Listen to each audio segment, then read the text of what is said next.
أهلا آل قرآني حفظتم آي رحماني وفضلتم تلاوته.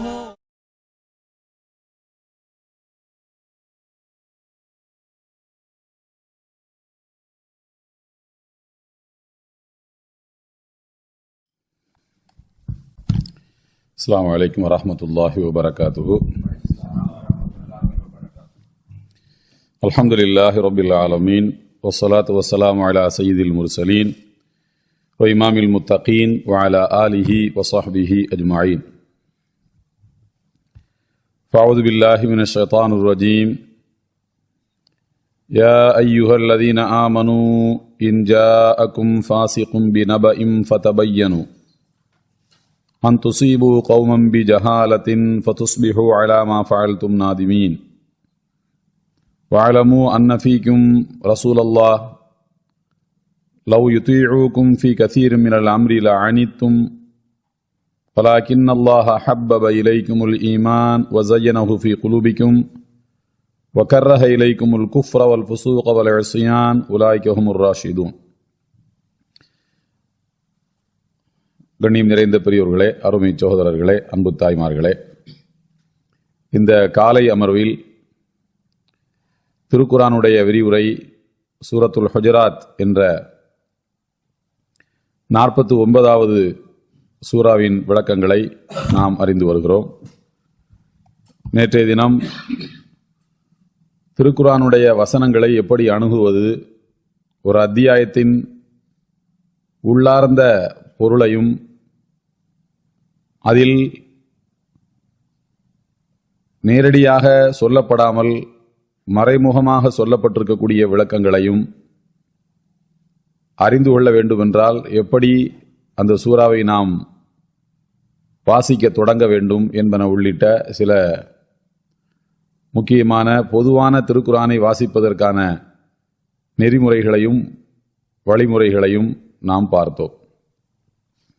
அதன்றி இந்த 49வது சூரத்துல் ஹுஜராத் என்ற அத்தியாயத்தினுடைய 6வது வசனத்தின் விளக்கங்களையும் நாம் நேற்றைய தினம் பார்த்தோம். 1 முதல் 6 வரை உள்ள வசனங்கள்.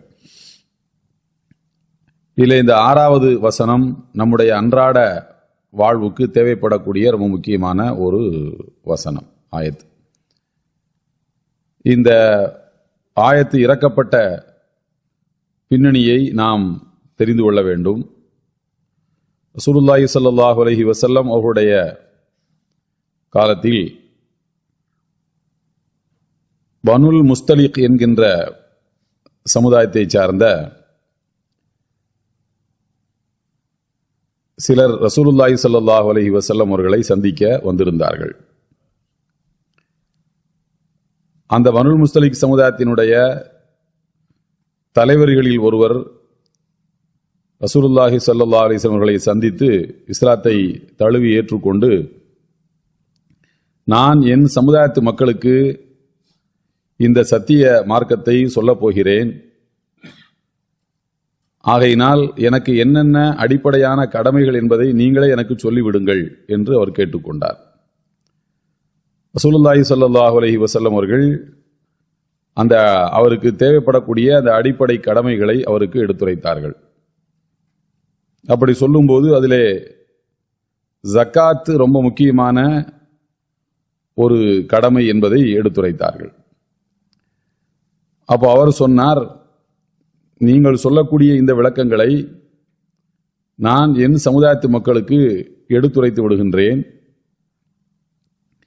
ஜக்காத்து எப்போது ஒரு மூமினுக்கு கடமையாகிறதோ அந்த காலகட்டம் வரும்போது, அதாவது ஒரு வருடம் பூர்த்தியாகக்கூடிய சமயத்தில் ஜக்காத்தை வசூலிப்பதற்கு நீங்கள் ஆளை அனுப்பி வைத்தால் சிரமம் இல்லாமல் நானே என் சமுதாயத்து மக்கள்கிட்ட போய் எடுத்து சொல்லி ஜக்காத்தை எல்லாம் கலெக்ட் பண்ணி அவரிடத்தில் நான் கொடுத்து அனுப்பிவிடுகின்றேன் என்று அவர் சொன்னார். சரி என்று நபிகள் நாயகம் ஸல்லல்லாஹு அலைஹி வஸல்லம் அவரை அனுப்பி வைத்து விட்டார்கள். அதற்குரிய குறிப்பிட்ட காலம் வந்தவுடன் அல் வலீத் இப்னு உக்பா என்கிற நபி தோழரை ரசூலுல்லாஹி ஸல்லல்லாஹு அலைஹி வஸல்லம் அவர்கள் அந்த சமுதாயத்தை நோக்கி அனுப்பி வைத்தார்கள். அஞ்ஞான காலத்தில் ஜாஹிலியாவில் இந்த வலீத் இப்னு உக்பா என்பவருக்கும் இந்த பனுல் முஸ்தலிக் என்கின்ற கூட்டத்தினருக்கும் இடையில ஒரு சின்ன மனக்கசப்பு, ஒரு சின்ன ஒரு சண்டை இருந்தது. இவர் போகும்போதே பயந்து பயந்து போகிறார். ஏற்கனவே நமக்கும் அவங்களுக்கு இடையில தகராறு இருக்குது. நாம இந்த நேரத்தில் அங்க போறோம், அந்த மக்கள் நம்மளை எப்படி ஃபேஸ் பண்ண போறாங்க, நாம அந்த மக்களை எப்படி ஃபேஸ் பண்ண போறோம் அப்படிங்கிற ஒரு கவலையோடவே இங்கிருந்து போறாரு. போனால் அந்த மக்கள் ரசூலுல்லாவுடைய தூதர் வருகிறார்கள் என்று தெரிந்து கொண்ட அந்த மக்கள் இவரை வரவேற்பதற்காக கூட்டம் கூட்டமாக தயாராகிறார்கள். அதாவது ரசூலுல்லாவுடைய தூதர் அல்லவா வருகின்றார், அவரை வரவேற்பது நமக்கு கடமை இருக்குதே அப்படின்னு சொல்லிட்டு இவரை வரவேற்பதற்காக அங்க உள்ள மக்கள் எல்லாம் கூட்டம் கூட்டமாக வருகின்றார்கள். கூட்டமாக மக்கள் ஊருடைய எல்லைக்கு வர்றதை பார்த்துட்டு இவர் என்ன நினைச்சுக்கிட்டாருன்னா, நம்மளை அடிக்க தான் வர்றானுங்க போல் இருக்கு, மொத்தமா பழைய பகையை தீர்த்துக்கிறதுக்காக தயாராயிட்டாங்க போல் இருக்கு. அவருக்கு சந்தேகம் வந்தது தப்பு இல்லை. எதனால் அந்த சந்தேகம் வந்திருக்கிறதாக நம்ம நினைக்க முடியுதுன்னு கேட்டா, இந்த மொத்த சமுதாயமும் அங்க வரல, ரசூலுல்லாவை சந்திச்சு இஸ்லாத்தை ஏற்றுக்கொண்டு வரல. அந்த சமுதாயத்தினுடைய தலைவர் மட்டும்தான் வந்திருக்கிறார் மதீனாவுக்கு. கலிமா சொல்லி என் சமுதாயத்து மக்களை நான் பார்த்துக்கிறேன் நான் சொன்னா எல்லாரும் கேட்டுப்பாங்க. இன்னைக்குமே அரபு நாட்டில் ஒரு நல்ல பழக்கம் இருக்கு. என்னன்னு சொல்லி கேட்டா, ஒரு ஒரு ஒரு டீமா ஒரு குரூப்பா நம்ம போனோம்னு சொன்னா மசூல் யாருன்னு தான் கேட்பான். முதலாவது யார் இதுக்கு இன்சார்ஜ் யாரு, அவரை மட்டும் பேச சொல்லுன்னு தான் சொல்லுவாங்க. இப்போ வரைக்கும் நீங்க ஹஜ்ஜுக்கு உம்ராவுக்கு போனாலுமே அப்படித்தான், எல்லாரும் பேசக்கூடாது, மசூல் யாரு இங்க வா அப்படின்னு தனியா கூட்டி கொண்டு போய் தான் பேசுவான். இது அந்த காலத்திலேயே ஜாஹிலியாவிலேயே அவங்கள்ட்ட இருந்த நல்ல பழக்கங்கள்ல ஒன்று. ஒரு அமீருக்கு அப்படியே கட்டுப்பட்டு விடுவது. அவர் மட்டும் இஸ்லாத்தை ஏற்றுக்கொண்டு என் சமுதாயத்து மக்களுக்கு நான் சொன்னாலே போதும், நீங்க பெரிய சிரமம் எல்லாம் எடுத்துக்கொள்ள வேண்டாம்னு சொன்னதுனால அவர் மட்டும் போயிட்டாரு. இவர் மட்டும்தானே வந்திருந்தாரு. அந்த மக்களை இவர் மாத்தினாரா இல்லையா, அந்த மக்கள் அதை ஒப்புக்கொண்டாங்களா இல்லையான்லாம் இவருக்கு எதுவுமே தெரியாது. இருந்தாலும் அனுப்புனது யாரு, ரசூலுல்லாஹி ஸல்லல்லாஹு அலைஹி வஸல்லம். இவர் அமைதியா போயிட்டு அவங்கள பொறுமையா இருந்து எதிர்கொண்டு என்ன ஏதுன்னு நிதானமா பார்த்துட்டு தான் அவர் வந்திருக்கணும். ஆனா தூரத்துல மக்கள் கூட்டமா வர்றதை பார்த்துட்டு இவர் என்ன பண்ணிட்டாருன்னா பயந்து திரும்பி ஓடி வந்துட்டாரு. திரும்பி ஓடி வந்தவர் கொடுத்த வேலையை செய்யாம வர்றாரு. அப்ப அதுக்கு ஒரு வேல்யூபிள் ரீசன் அவர் சொல்லணும், காரணம், நல்ல காரணம் சொல்லணும் ரசூலுல்லாஹ்ட்ட. அவர் சொன்னாரு, அல்லாஹ்வுடைய திருத்துதரே நான் போனேன், என்னை அடிக்கிறதுக்கு எல்லாரும் தயாராகி வந்துட்டாங்க, அதனால என் உயிரை கையில பிடிச்சிக்கிட்டு நான் ஓடி வந்துட்டேன் அப்படின்னு சொல்றாரு. ரசூலுல்லாஹி ஸல்லல்லாஹு அலைஹி வஸல்லம் வருத்தம், என்னடா இது இப்படி நடந்து போச்சே அப்படின்னு சொல்லிட்டு உடனே என்ன பண்றாங்க, இப்படி நம்முடைய தூதரையே அவர்கள் தாக்க தயாராகி விட்டார்கள் என்று சொன்னால் நாம ஒரு படையை அனுப்புவோம் அப்படின்னு சொல்லிட்டு ஹாலித் பின் வலீத் ரலியல்லாஹு தஆலா அவர்களுடைய தலைமையில ஒரு படையை அனுப்பி வைத்து அட்வைஸ் பண்ணாங்க. நீங்க பனுல் முஸ்தலிக் என்கிற அந்த பகுதி வாழ் மக்களுக்கு நீங்க போய் சந்திங்க, அந்த மக்கள் நேரா உள்ள போயிடாதீங்க, அந்த மக்களை கண்காணிங்க, என்ன மனநிலையில் இருக்காங்கன்னு பாருங்க. தவறான மனிதர்களாக அவங்க தெரிந்தார்கள் என்றால் அவங்கள நீங்க தாக்குதல் நடத்துங்க. இல்ல அவங்க இஸ்லாத்தின் அடிப்படையில் தான் வாழ்றாங்க அப்படின்ற மாதிரி நீங்க நினைச்சீங்கன்னா என்ன பண்ணுங்க, அவர்கள்ட்ட நல்ல முறையில் நடந்து கொள்ளுங்கள் என்று ஹாலித் பின் வலீத் ரலியல்லாஹு தஆலா அன்ஹு பிடிச்சு அனுப்பி வைக்கிறாங்க. ஹாலித் பின் வலீத் ரலியல்லாஹு தஆலா அன்ஹு போறாங்க, இரவு நேரத்தில் போறாங்க. அவங்களுடைய வார் ஸ்ட்ராட்டஜி ரொம்ப பிரமாதமா இருக்கும். ஹாலித் பின் வலீத் ரலியல்லாஹு தஆலா அவங்களுடைய வார் ஸ்ட்ராட்டஜி, எதிரிகள் எதை யூகிக்க மாட்டானோ அந்த ரூட்ல இவங்க போவாங்க. அதனாலதான் அவர்களுக்கு மகத்தான வெற்றிகள் கைவசம் கிடைத்தது. உஹது போர்லையும் அப்படித்தான், அவர் எதிரணியில் இருந்தார், எதிரணிக்கு வெற்றியை தேடி கொடுத்தார்.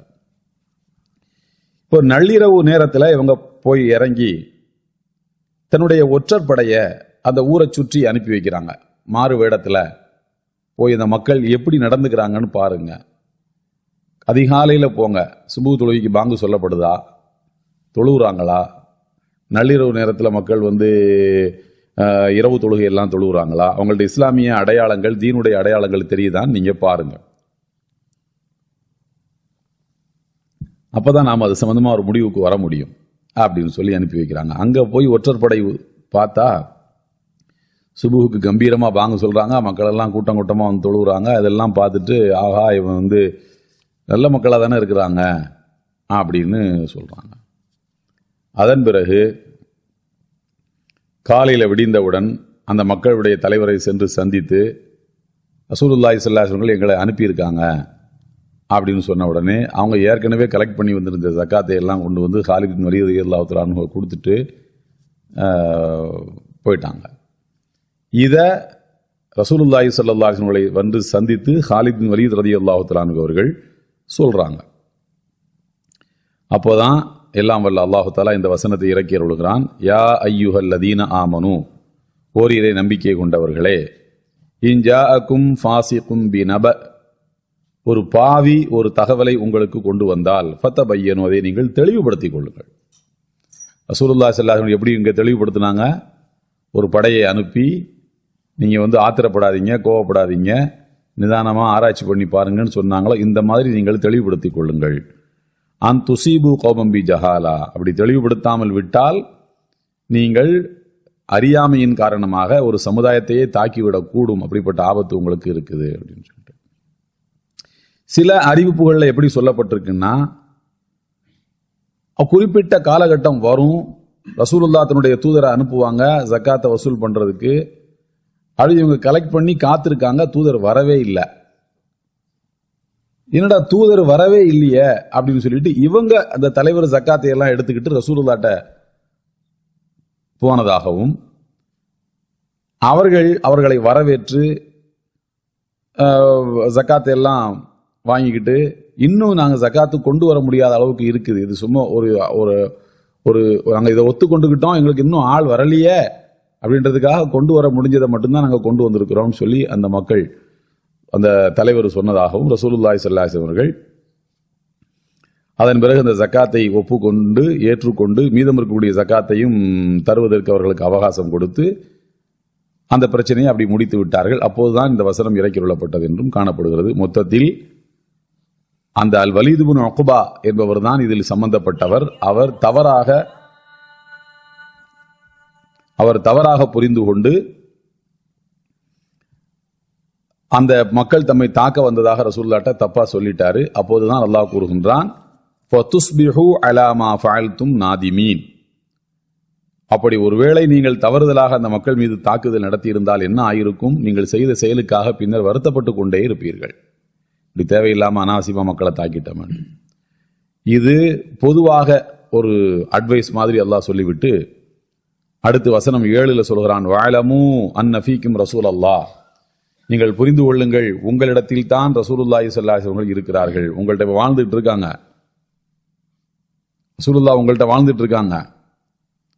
ஆகையினால் நீங்க பார்த்து பேசணும், உண்மையைத்தான் பேசணும். உண்மைக்கு புறம்பாக நீங்கள் பேசினால் அல்லாஹ் உடனே அந்த செய்தியை ரசூலுல்லாஹ்வுக்கு சொல்லி கொடுத்து விடுவான், நீங்க அவமானப்பட்டுருவீங்க. எதுக்காக அப்படி பொய்யும் இதுவும் நீங்க பேசுறீங்க? ரசூலுல்லாஹ் தானே அனுப்பி வச்சிருக்காங்க, எதுக்கு நீங்க பயந்து போய் வந்து அந்த மக்கள் மேல பழி போட வேண்டும் என்று சொல்வதற்காக அல்லாஹ் கூறுகிறான். வஅலமு அன்ன ஃபீக்கும் ரசூலல்லாஹ், புரிந்து கொள்ளுங்கள், ரசூலுல்லாஹி ஸல்லல்லாஹு அலைஹி வஸல்லம் உங்களோடு தான் இருக்கின்றார்கள். லவ் யுதீஉகும் ஃபீ கஸீரின் மினல் அம்ரி லஅனித்தும், அந்த இறை தூதர் முஹம்மது ஸல்லல்லாஹு அலைஹி வஸல்லம் அவர்கள் நிறைய விஷயங்களில உங்களுக்கு கட்டுப்பட்டு விட்டால், நீங்க சொல்றதை அப்படியே நம்பி நீங்க ஒரு தகவலை சொல்றீங்க, அது தப்பான தகவல், வெரிஃபை பண்ணாம 4 பேர் சேர்ந்து வந்தாலே அடிக்கத்தான் வந்திருக்கான்னு நீங்க தப்பா சொல்றீங்க. இந்த காரியத்துக்கு ரசூலுல்லாஹ் ஸல்லல்லாஹு அலைஹி வஸல்லம் உங்களுக்கு கட்டுப்பட்டு சரி நீங்க சொல்றது கரெக்ட் தான் அப்படின்னு அவர்கள் ஒரு மேல் நடவடிக்கை எடுத்திருந்தால் என்ன ஆயிருக்கும்? லஅனித்தும், நீங்கள் தான் சிரமத்தில் மாட்டிக்கொள்வீர்கள். ரசூலுல்லாஹ்வுக்கு ஸல்லல்லாஹு அலைஹி வஸல்லம் எந்த சிரமமும் கிடையாது. என்ன செய்வாங்க? தாக்குதல் நடத்த வந்தோம், நீ யுத்தம் தொடுப்போம்னு சொல்லுவாங்க. வேறு சில அறிவிப்புகள்ல காலித் பின் வலீத் அவர்களை அனுப்புனதா வந்திருக்கா இல்லையா? அந்த மாதிரி யுத்தம் தொடுப்பதற்கு ஆள் அனுப்பி வைப்பாங்க. அந்த யுத்தத்தை யார் நடத்தணும்? ரசூலுல்லாஹ் தனியாவா போய் சண்டை போடுவாங்க? எல்லாரும் சேர்ந்து தான் போகணும்.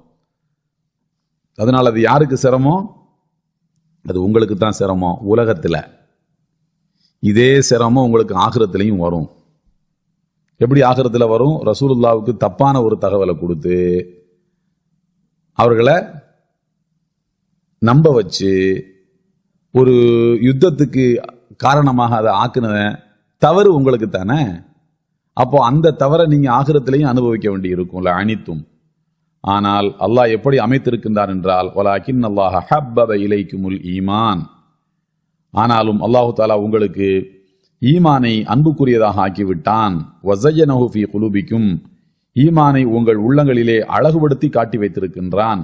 வகர்ரஹ இலைக்குமுல் குஃபுர், இறை மறுப்பையும், வல் ஃபுசூக், பாவச் செயல்களும், வல் இஸ்யான், அல்லாஹ் ரசூலுக்கு மாறு செய்வதையும் வெறுக்க வைத்திருக்கின்றான் என்று அல்லாஹ் கூறிவிட்டு உலாயிக ஹுமுர் ராஷிதூன், யார் இந்த பண்புகளை கொண்டவராக இருக்கிறாரோ அவர்தான் நேர்வழி பெற்றவராவார் என்று கூறுகிறார். அதாவது நீங்க சொல்றதை கேட்டுதான் ரசூலுல்லாஹ் செயல்பட வேண்டும் என்று அல்லாஹ் வைக்கல, ரசூலுல்லாஹ் சொல்றதை தான் நீங்க கேட்டு செயல்பட வேண்டும் என்று வைத்திருக்கின்றான். அது எதன் அடிப்படையில் வைத்திருக்கிறான்? ஈமான் என்ற அடிப்படையில். அவங்க சொன்னதை நீங்க நம்ப வேண்டும். ஹப்பப இலைக்குமுல் ஈமான் வஸய்யனஹு ஃபீ குலூபிக்கும், உங்கள் உள்ளங்களில் ஈமானை அல்லாஹ் அலங்கரித்து வைத்திருக்கின்றான். இறை மறுப்பை வெறுக்க வைத்தான், பாவத்தை வெறுக்க வைத்தான், இறைவனுக்கு மாறு செய்வதை வெறுக்க வைத்தான். இப்படி அல்லாஹ் உங்களுக்கு வச்சதுனால நீங்க தப்பிச்சீங்க. அல்லாஹ் உங்களுக்கு ஈமானை அன்புக்குரியதாக ஆக்கல, குஃப்ர வெறுக்க வைக்கல, அல்லாஹ் சும்மா உங்களை விட்டுட்டான் அப்படின்னு சொன்னா, நீங்க சொல்றத ரசூலுல்லாஹ் கேட்டு ஒரு பிரச்சனை ஒரு யுத்தம் நடத்தி அதுல எல்லாருக்கும் சங்கடம் வந்துடும். ஆனா அப்படி வைக்காம அல்லாஹ் உங்களை காப்பாத்திட்டான். யாரு ஈமானை அன்புக்குரியதாகவும் நேசத்துக்குரியதாகவும் குஃபரை வெறுப்பவராகவும் பாவத்தை வெறுப்பவராகவும் அல்லாஹ் ரசூலுக்கு மாறு செய்வதை வெறுப்பவராகவும் இருக்கிறாரோ, இந்த 5 கேரக்டர் உள்ளவர் உலாயிக ஹுமுர் ராஷிதூன், அவர்கள் தான் நேர்வழி பெற்றவர்கள் ஆவார்கள். இந்த வசனத்திற்கு விளக்கம் எழுதக்கூடிய அறிஞர்கள் சொல்கிறார்கள், ஒரு மனிதன் நேர்வழி பெற்றவனா, நம்ம நேர்வழியில இருக்கிறோமா இல்லையா அப்படிங்கிறத அவரே செக் பண்ணி பார்த்து கொள்ள வேண்டும் என்றால் அவரிடம் இந்த 5 பண்புகள் இருக்கிறதா என்று பார்க்க வேண்டும். என்ன 5 பண்புகள்? முதலாவது, ஈமான் அவருக்கு விருப்பமானதாக இருக்கணும். ஐயக்கூன் அல்லாஹு வ ரசூலுஹு ஹப்ப இலைஹி மிம்மா சிவாஹுமா, இந்த உலகத்தில் இருக்கக்கூடிய அனைத்தையும் விட, அனைத்து நபர்களையும் விட அல்லாஹ்வும் ரசூலும் அவனுக்கு பிரியமானவர்களாக இருக்க வேண்டும். இது முதல் பண்பு. இரண்டாவது, ஈமான் அவருடைய உள்ளத்தில் அழகாக தெரிய வேண்டும். மற்ற கொள்கை மாதிரித்தான் இஸ்லாமும் ஒரு கொள்கை, மற்ற மார்க்கத்தை மாதிரி இஸ்லாமும் ஒரு மார்க்கம் என்று சமப்படுத்தி பார்ப்பவனாக அவன் இருக்கக்கூடாது. இந்த சமப்படுத்துதல் எங்க போய் எதை நோக்கி மனிதனை இழுத்து கொண்டு போகும் அப்படின்னா, சில நேரங்களில் குஃப்ரின் பக்கம் இழுத்து கொண்டு போய் விட்டுரும். சில பேர் சொல்ல எம்மதமும் எனக்கு சம்மதம், சில பேர் சொல்லுவாங்க எம்மதமும் எனக்கு சம்மதம் இல்லை, எதுவும் எனக்கு பிடிக்காது. சில பேர் எப்படின்னு சொன்னா, பள்ளிவாசல்லையும் உண்டியல்ல காசு போடுவான், கோவிலுக்கும் கொடுப்பான். மொத்தத்தில் எனக்கு என்ன செய்யணும்? ரிட்டர்ன் வரணும். யார் மூலமா வந்தாலும் சரி, அல்லாஹ் மூலமா வந்தாலும் சரி, வேற அசுனாம்கள் மூலமாக வந்தாலும் சரி, எனக்கு ரிட்டர்ன் வரணும், அவ்வளவுதான் என்று நினைக்கக்கூடியவனா இருப்பான். ஆனால் அப்படி இருக்கக்கூடியவர்கள் நேர்வழி பெற்றவர்கள் அல்ல. நேர்வழி பெற்றவர்களுடைய முதல் 2 பண்பு என்னன்னா, அல்லாஹும் ரசூலையும் ஈமான் கொள்வதை விரும்ப வேண்டும். ஈமான் அவர்களுக்கு அலங்காரமாக தெரிய வேண்டும், அழகாக தெரிய வேண்டும். என்ன அருமையான அதாவது குர்ஆனுடைய ஒவ்வொரு வசனங்களையும் படிக்கும்போது அல்லாஹ் என்ன சொல்றான் என்றால், ஜாதத்துஹும் ஈமானா, உங்களுடைய ஈமான் அதிகரிக்கும் சொல்றான். என்ன அழகாக வழிகாட்டி இருக்கின்றான். இதை கேட்கும்போது நம்முடைய ஈமான் உடைய அளவு அதிகரிக்கணும். ஈமான் உங்களுக்கு அழகாக என்ன செய்யணும்? தெரிய வேண்டும். அதனாலதான் உமர் ரலியல்லாஹு தஆலா அன்ஹு அவர்கள் தௌராத்தினுடைய பேப்பர் ஒன்றை கண்டெடுக்கிறார்கள். யூதர்களுடைய வாழ்விடங்களுக்கு போகும்போது தௌராத்தினுடைய பேப்பர் ஒன்று அவர்கள் கண்டெடுக்கிறார்கள். அதை படிச்சு பார்க்கறாங்க, நல்லா இருக்க அப்படின்னு ரசூலுல்லாஹ்ட்ட சொல்றாங்க, அல்லாஹ்வுடைய திருத்தூதரே, நான் இன்னைக்கு தௌராத்துடைய பேப்பர் ஒன்று படித்தேன். அதாவது மக்காவில் இருந்த எழுத படிக்க தெரிந்த 14 அல்லது 15 நபர்களில் உமர் ரலியல்லாஹு தஆலா அன்ஹு ஒருவர். மக்கால மொத்தமே எழுத படிக்க தெரிஞ்சவங்க அத்தனை பேர் தான். அரபு நாட்டில் எழுத படிக்க தெரியாம இருக்கிறது தான் பெருமை. ஏன்னா எழுத படிக்க தெரிஞ்சிருச்சுன்னா என்ன ஆகுனா, அவனுக்கு ஞாபக சக்தி இருக்காது, எதனாலுமே பேப்பரை தான் பார்ப்பான், எல்லாத்தையும் எழுதி வச்சுக்குவான். அவன் என்னையா மனுஷன், ஒரு ஞாபகம் வச்சுக்க மாட்டான். அதை எழுத படிக்க தெரிகிறத இழிவான்னு நினைப்பாங்களாம். முன்னாடியே பாருங்களேன், மொபைல்லாம் வர்றதுக்கு முன்னாடி நமக்கு குறைஞ்சபட்சம் ஒரு 10 லேண்ட்லைன் நம்பராவது ஞாபகத்துக்கு இருக்கும். அக்கா நம்பர், தங்கச்சி நம்பர், எல்லா நம்பரும் ஞாபகத்துக்கு இருக்கும். இப்ப நம்ம நம்பர் மட்டும்தான் ஞாபகத்துக்கு இருக்கு. போற பார்த்தா அதுவும் ஞாபகத்துக்கு இருக்காது போல் இருக்கு. அது சில பேர் வந்து ஒய்ஃப் நம்பரு அது ஞாபகத்தில் இருக்காது. அப்போ சில பேர் 2 நம்பர் வாங்கி கொடுத்துருப்பான், 2 சிம் போடுற மாதிரி. அதில் ஒய்ஃப் 1 ஒய்ஃப் 2 வேற போட்டு வச்சிருப்பான்.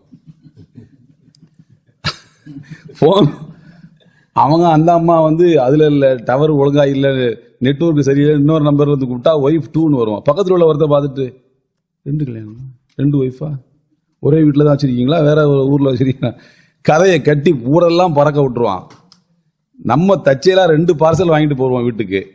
பாய் 2 பார்சல் மத்தியான சாப்பாடு வாங்கினாரு, ஏக்கு தெரியுமா, இந்த வீட்டில் 1 கொடுப்பார், அந்த இப்படியே கதையை கட்டி பறக்க விட்டுருவானுங்க. இதெல்லாம் வந்து ஞாபக சக்தி மனிதனுக்கு ரொம்ப குறைஞ்சு போச்சு. எதனால குறைஞ்சு போச்சுன்னா கருவிகள் வந்ததுனால குறைஞ்சு போச்சு. இப்போ அரபு நாட்டில் வந்து எழுத படிக்க தெரியாம இருக்கிறது தான் வந்து பெருமை, அதுதான் சிறப்பு. எழுத படிக்க தெரிஞ்சவனுக்கு மரியாதை கிடையாது. உமர் ரலியல்லாஹு தஆலா அன்ஹு அவர்கள் அப்போதே எழுத படிக்க தெரிஞ்சவங்க. அவங்க தௌராத் வேதத்தினுடைய ஒரு பேப்பர் கண்டெடுத்து விட்டு ரசூலுல்லாஹ்ட்ட போய் சொல்றாங்க, அல்லாஹ்வுடைய திருத்துதரே, நான் இன்னைக்கு இதை படிச்சேன், என்ன பிரமாதமா இருக்கு அப்படின்னு சொல்லிட்டு அதை படிச்சு காட்டுறோம். ரசூலுல்லாஹ் சொல்லாங்க, கோபப்பட்டாங்க. முகத்தில் வந்து அப்படி கோபத்தின் அடையாளம் தென்பட்டது. அவங்க சொன்னாங்க, லகத் ஜீத்துக்கும் பிபைதா நகியா, ஒரு பரிசுத்தமான மாசு மறுவில்லாத ஒரு வெள்ளையான வெண்மையான மார்க்கத்தை நான் உங்களுக்கு கொண்டு வந்திருக்கின்றேன். வலவுகான மூசா ஹையா லமா வசியாஹு இல்லத்திபாய், இறை தூதர் மூசா நபி அவர்கள் இப்போது ஹயாத்தாக இருந்தாலும் என்னை பின்பற்றுவதை தவிர அவர்களுக்கு வேறு மார்க்கம் இல்லை, வேறு வழி இல்லை, என்னத்தான் அவங்க பின்பற்றுவாங்க. இதுதான் அப்டேட்டடு மார்க்கம், இதுதான் இறுதி வடிவம் கொடுக்கப்பட்ட மார்க்கம்.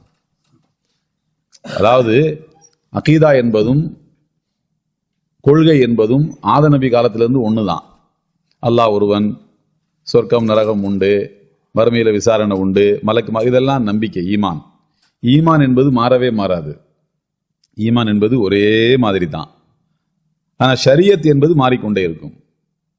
ஷரியத் என்பது அப்டேட் செய்யப்பட்டு கொண்டே இருக்கும். ரசூலுல்லாஹி ஸல்லல்லாஹு அலைஹி வஸல்லம் அல்லாஹ் கொடுத்த மார்க்கம் என்பது அப்டேட்டட் வெர்ஷன் மட்டுமல்ல, அதுதான் ஃபைனல் வெர்ஷன். அதுக்கு மேல இன்னொரு அப்டேஷன் என்பது கிடையாது. அதைத்தான் ரசூலுல்லாஹ் சொல்றாங்க, மூசா நபி அவர்கள் இப்போது உயிரோடு இருந்தாலும் அவர்கள் என்னைத்தான் பின்பற்றுவார்கள், என்னுடைய குர்ஆனில் சொல்லப்பட்டக்கூடிய சட்டங்களைத்தான் அவர்கள் பின்பற்றுவார்கள். அப்படி இருக்க நீங்க என்ன வந்து தௌராத்தினுடைய பேப்பரை எல்லாம் தூக்கிட்டு வந்துக்கிட்டு இது நல்லா இருக்கு அது நல்லா இருக்குன்னு நீங்க எப்படி சொல்லலாம் என்று உமர் ரலியல்லாஹு தஆலா அன்ஹு விட்ட நபிகள் நாயகம் ஸல்லல்லாஹு அலைஹி வஸல்லம் கோபித்து கொண்டார்கள், வருத்தப்பட்டு கொண்டார்கள். இனிமேல் இந்த மாதிரிலாம் பண்ணக்கூடாது என்று அவர்கள் எச்சரித்தார்கள். அப்போ அதன் மூலமாக நபிகள் நாயகம் ஸல்லல்லாஹு அலைஹி வஸல்லம் சொல்ல வருவது என்னவென்றால், இந்த தீன் உங்களுக்கு மிக விருப்பத்துக்குரியதாக இருக்க வேண்டும். அல்லாஹ் சொல்லிவிட்டான், இதுதான் ஃபைனல் வெர்ஷன் சொன்னதுக்கு அப்புறம் பழச போட்டு எதுக்கு நீங்க அதுவும் சேர்ந்துதான் இதுல வந்துருச்சே, அதுவும் சேர்ந்துதான் இதிலே வந்து விட்டதே, பிறகு எதற்கு? உதாரணத்துக்கு பாருங்க, ஒரு நபிமொழி இருக்கிறது, பலகீனமான நபிமொழியை எடுத்து பின்பற்றலாமா வேண்டாமா என்று அந்த அறிஞர்களுக்கு இடையில இருக்கக்கூடிய கருத்து வேறுபாடுகள். இமாம் அஹ்மது ரஹ்மத்துல்லாஹி அலைஹி அவர்கள் சொல்வார்கள், நான் ஒரு சட்ட பிரச்சனை எனக்கு முன்னால் வருகிறது, அந்த சட்ட பிரச்சனைக்கு நான் சஹீஹான ஹதீஸ்களை தேடி பார்க்கிறேன், சஹீஹான ஹதீஸே கிடைக்கல, ஒரே ஒரு ஹதீஸ் இருக்கு, அது பலவீனமா இருக்கு. நான் என்ன செய்வேன் அப்படின்னு சொன்னா, நான் சொந்தமா ஆராய்ச்சி பண்ணி ஒரு முடிவுக்கு வர்றதை விட ஒரு பலவீனமான ஹதீஸ்ல இருந்தாவது நான் எடுத்துக்கொள்வேன். ஏன்னா என்னுடைய மூளையில உதிக்கிற ஒரு விஷயத்தை விட பலவீனமான ஹதீஸ் ஒரு வகையில் அது மேம்பட்டது தானே. இது அவர்களுடைய தாட் ப்ராசஸ். அப்துல்லாஹி இப்னு முபாரக் ரஹ்மத்துல்லாஹி அலைஹி அவர்கள் இமாம் அபூ ஹனீஃபாவுடைய மிகச்சிறந்த ஒரு மாணவர், மிகச்சிறந்த ஒரு ஹதீஸ் கலை வல்லுனர். அவங்க சொல்லுவாங்க, பலஹீனம்னு வந்துருச்சா தள்ளி வச்சிருங்க, இது எங்கேயாவது குர்ஆன்லயோ வேறு சஹீஹான ஹதீஸ்கள்ல இருக்கும், அதை ஆராய்ச்சி பண்ணுங்க. ஒரு ஹதீஸ் இப்படி வருது, அல்லாஹ் உங்களுக்கு தந்திருக்கக்கூடிய நிஅமத்துகளை, அருட்கொடைகளை மறைப்பதை கொண்டு நீங்கள் அதை அதனுடைய பரக்கத்துக்கு உதவியை தேடிக்கொள்ளுங்கள். உங்களுக்கு அல்லாஹ் ஒன்று தந்துட்டான், ஊரெல்லாம் போய் சொல்லிட்டு இருக்காதீங்க, எனக்கு அது கிடைச்சிருச்சு இது கிடைச்சிருச்சு, நான் வந்து இங்க 10 வீடு வாங்கிட்டேன், அங்க ஒரு 10 ஏங்கிற, இதெல்லாம் எதுக்கு உங்களுக்கு? அல்லாஹ் தந்த அருட்கொடைகளை மறைப்பதை கொண்டு நீங்கள் அல்லாஹ்விடம் உதவி தேடிக்கொள்ளுங்கள்.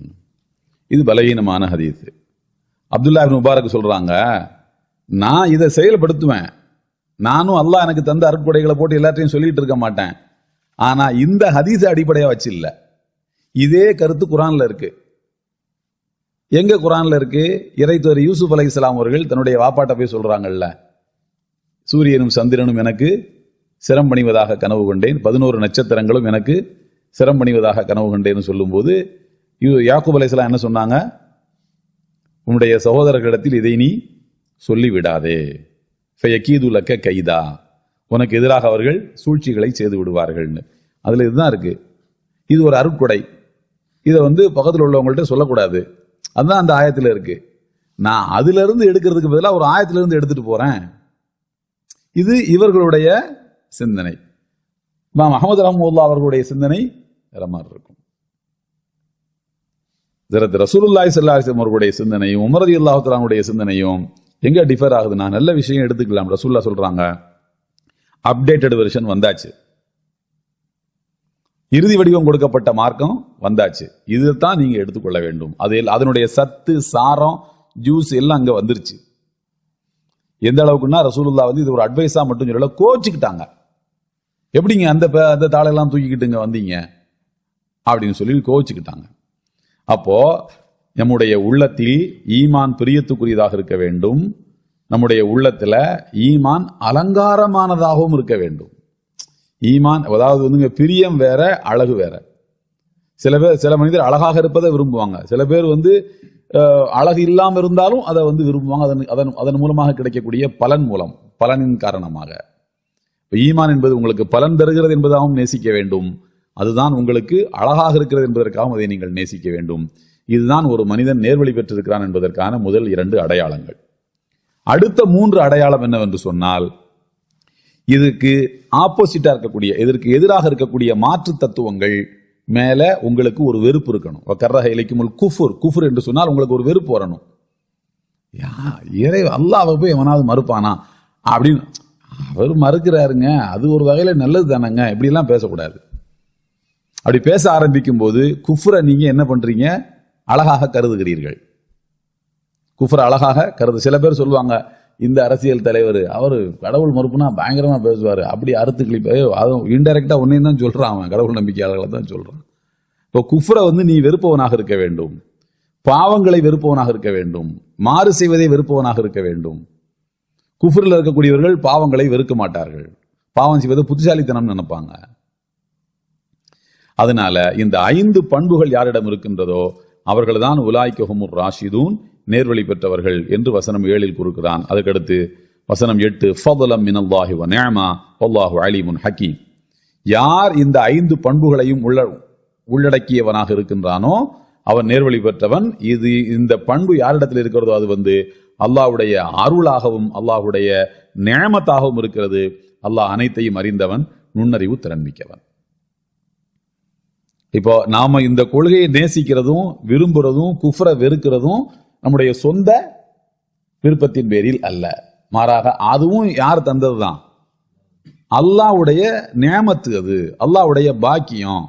நானா ஆராய்ச்சி பண்ணி நானா இது பண்ணிக்கிட்டேன் அப்படி அல்ல. உங்களை ஆராய்ச்சி பண்ணக்கூடிய ஞானத்தையும் திறனையும் அறிவையும் உங்களுக்கு தந்தது ரப்பு தான். அதனாலதான் அல்லாஹ்வுக்கு நம்ம என்ன செய்யணும்? ஈமானை தந்ததுக்காக நன்றி செலுத்தணும். நான் ஆராய்ச்சி பண்ணி எடுத்துக்கிட்டது அல்ல என்பதற்கு. அதற்கடுத்து வசனம் 9 ரொம்ப முக்கியமான ஒரு சப்ஜெக்ட். என்னன்னு சொன்னா, நம்பிக்கையாளர்கள் இருவர் ஒருவருக்கொருவர் கருத்து முரண்பாடு கொண்டு சண்டையிட்டுக் கொள்கின்ற போது அதை மற்றவர்கள் வேடிக்கை பார்க்கக்கூடாது, அவர்களை சேர்த்து வைப்பவர்களாக இருக்க வேண்டும் என்பது அடுத்த வசனம். இந்த வசனம் இறக்கியுள்ளப்பட்ட காரணங்கள் அப்படின்னு சொல்லி பார்த்தோம்னா 4-5 காரணங்கள் சொல்லப்படுகின்றன. இந்த வசனம் இறக்கியுள்ளப்பட்டதுக்கு 4-5 காரணங்கள் சொல்லப்படுகின்றன. அதுல ஒரு காரணம் என்னவென்றால், மதீனாவை அன்சாரிகளாக இருக்கக்கூடிய ஒரு அன்சாரி குலத்தை சார்ந்த மதீனாவை சார்ந்த ஒரு பெண்ணை இன்னொரு இனத்தை சார்ந்த ஒரு ஆண் மணமுடித்துக் கொண்டார். மணமுடித்துக் கொண்ட நேரத்தில் 2 பேருக்கு இடையில கருத்து வேறுபாடு வருது. கணவன் மனைவிக்கு இடையில கருத்து வேறுபாடு வருது. கருத்து வேறுபாடு வரும்போது என்ன பண்றாரு, அந்த அம்மா கொஞ்சம் ரிலாக்ஸுக்காக என்னுடைய உறவினர்களை எல்லாம் நான் பார்த்துட்டு வந்துடுறேன், மதீனாவுக்கு போயிட்டு வந்துடுறேன் அப்படின்னு சொல்லுது. சொல்லும்போது அவர் என்ன பண்றாருன்னா அதை ஒத்துக்கல. அதெல்லாம் நீ போகக்கூடாது, வைக்கக்கூடாதுன்னு வழக்கமான சண்டை தான். உங்க பாப்பா வீட்டுக்கு போகக்கூடாது அப்படின்னு அப்படித்தானே, அப்படி பிளாக் பண்ணி தானே மிரட்டுறது அப்படின்னு சொல்றாங்க. அந்த அம்மா என்ன பண்ணுது, நான் போய் தான் தீருவேன் அப்படின்னு சண்டை போடுது. இவர் என்ன பண்ணிட்டாருன்னு சொன்னா, ஒரு உயரமான இடத்துல ஒரு ரூம், அவருக்கு ஒரு அறை இருக்கிறது. அந்த அறையில அந்த அம்மாவை அடைச்சி வச்சு என்ன பண்ணிட்டாரு, அதை சுற்றி தான் அவருக்கு பேரிச்சம்பழ தோட்டம், விவசாய நிலமெல்லாம் இருக்குது. இதில் உழைக்க வேண்டியது, வீட்டில் போய் தூங்க வேண்டியது, சாப்பிட வேண்டியது, இப்படி தான் அவருடைய வாழ்க்கை ஓடிக்கிட்டு இருக்கு. அந்த அம்மாவை ரூமில் அடைச்சி போட்டு எங்கே வெளியே தப்பிச்சாலும் தெரிகிற அளவுக்கு ரொம்ப கண்காணிப்பு கோபுரம் மாதிரி அமைத்து கிட்டத்தட்ட அந்த மாதிரியான ஒரு துன்புறுத்தலுக்கு அந்த அம்மாவை ஆளாக்குறாரு. அந்த அம்மா அவருடைய மனைவி என்ன சொன்னதுன்னு கேட்டிங்கன்னா, உடனே இதை தெரிஞ்சுக்கிட்டு தன்னுடைய மக்களுக்கு, தன்னுடைய சமுதாயத்து மக்களுக்கு, அன்சாரிகளுக்கு தகவல் சொல்லி அனுப்பிருச்சு. இந்த மாதிரி என்னை அடைச்சி வச்சு கொடுமைப்படுத்திட்டு இருக்கிறாரு அப்படின்னு சொல்லிட்டு. உடனே அங்கிருந்து என்ன பண்றாங்கன்னா, மக்கள் கூட்டமாக அவரை தாக்குறாங்க. இவர் தன்னுடைய சமுதாயத்து மக்களை துணைக்கு அழைச்சிக்கிட்டு அவங்கள தாக்குறதுக்கு தயாராகிறாரு. இப்படி ஒரு சண்டை, ஒரு குடும்ப சண்டை, ஒரு ஊர் சண்டையா மாறிடுச்சு.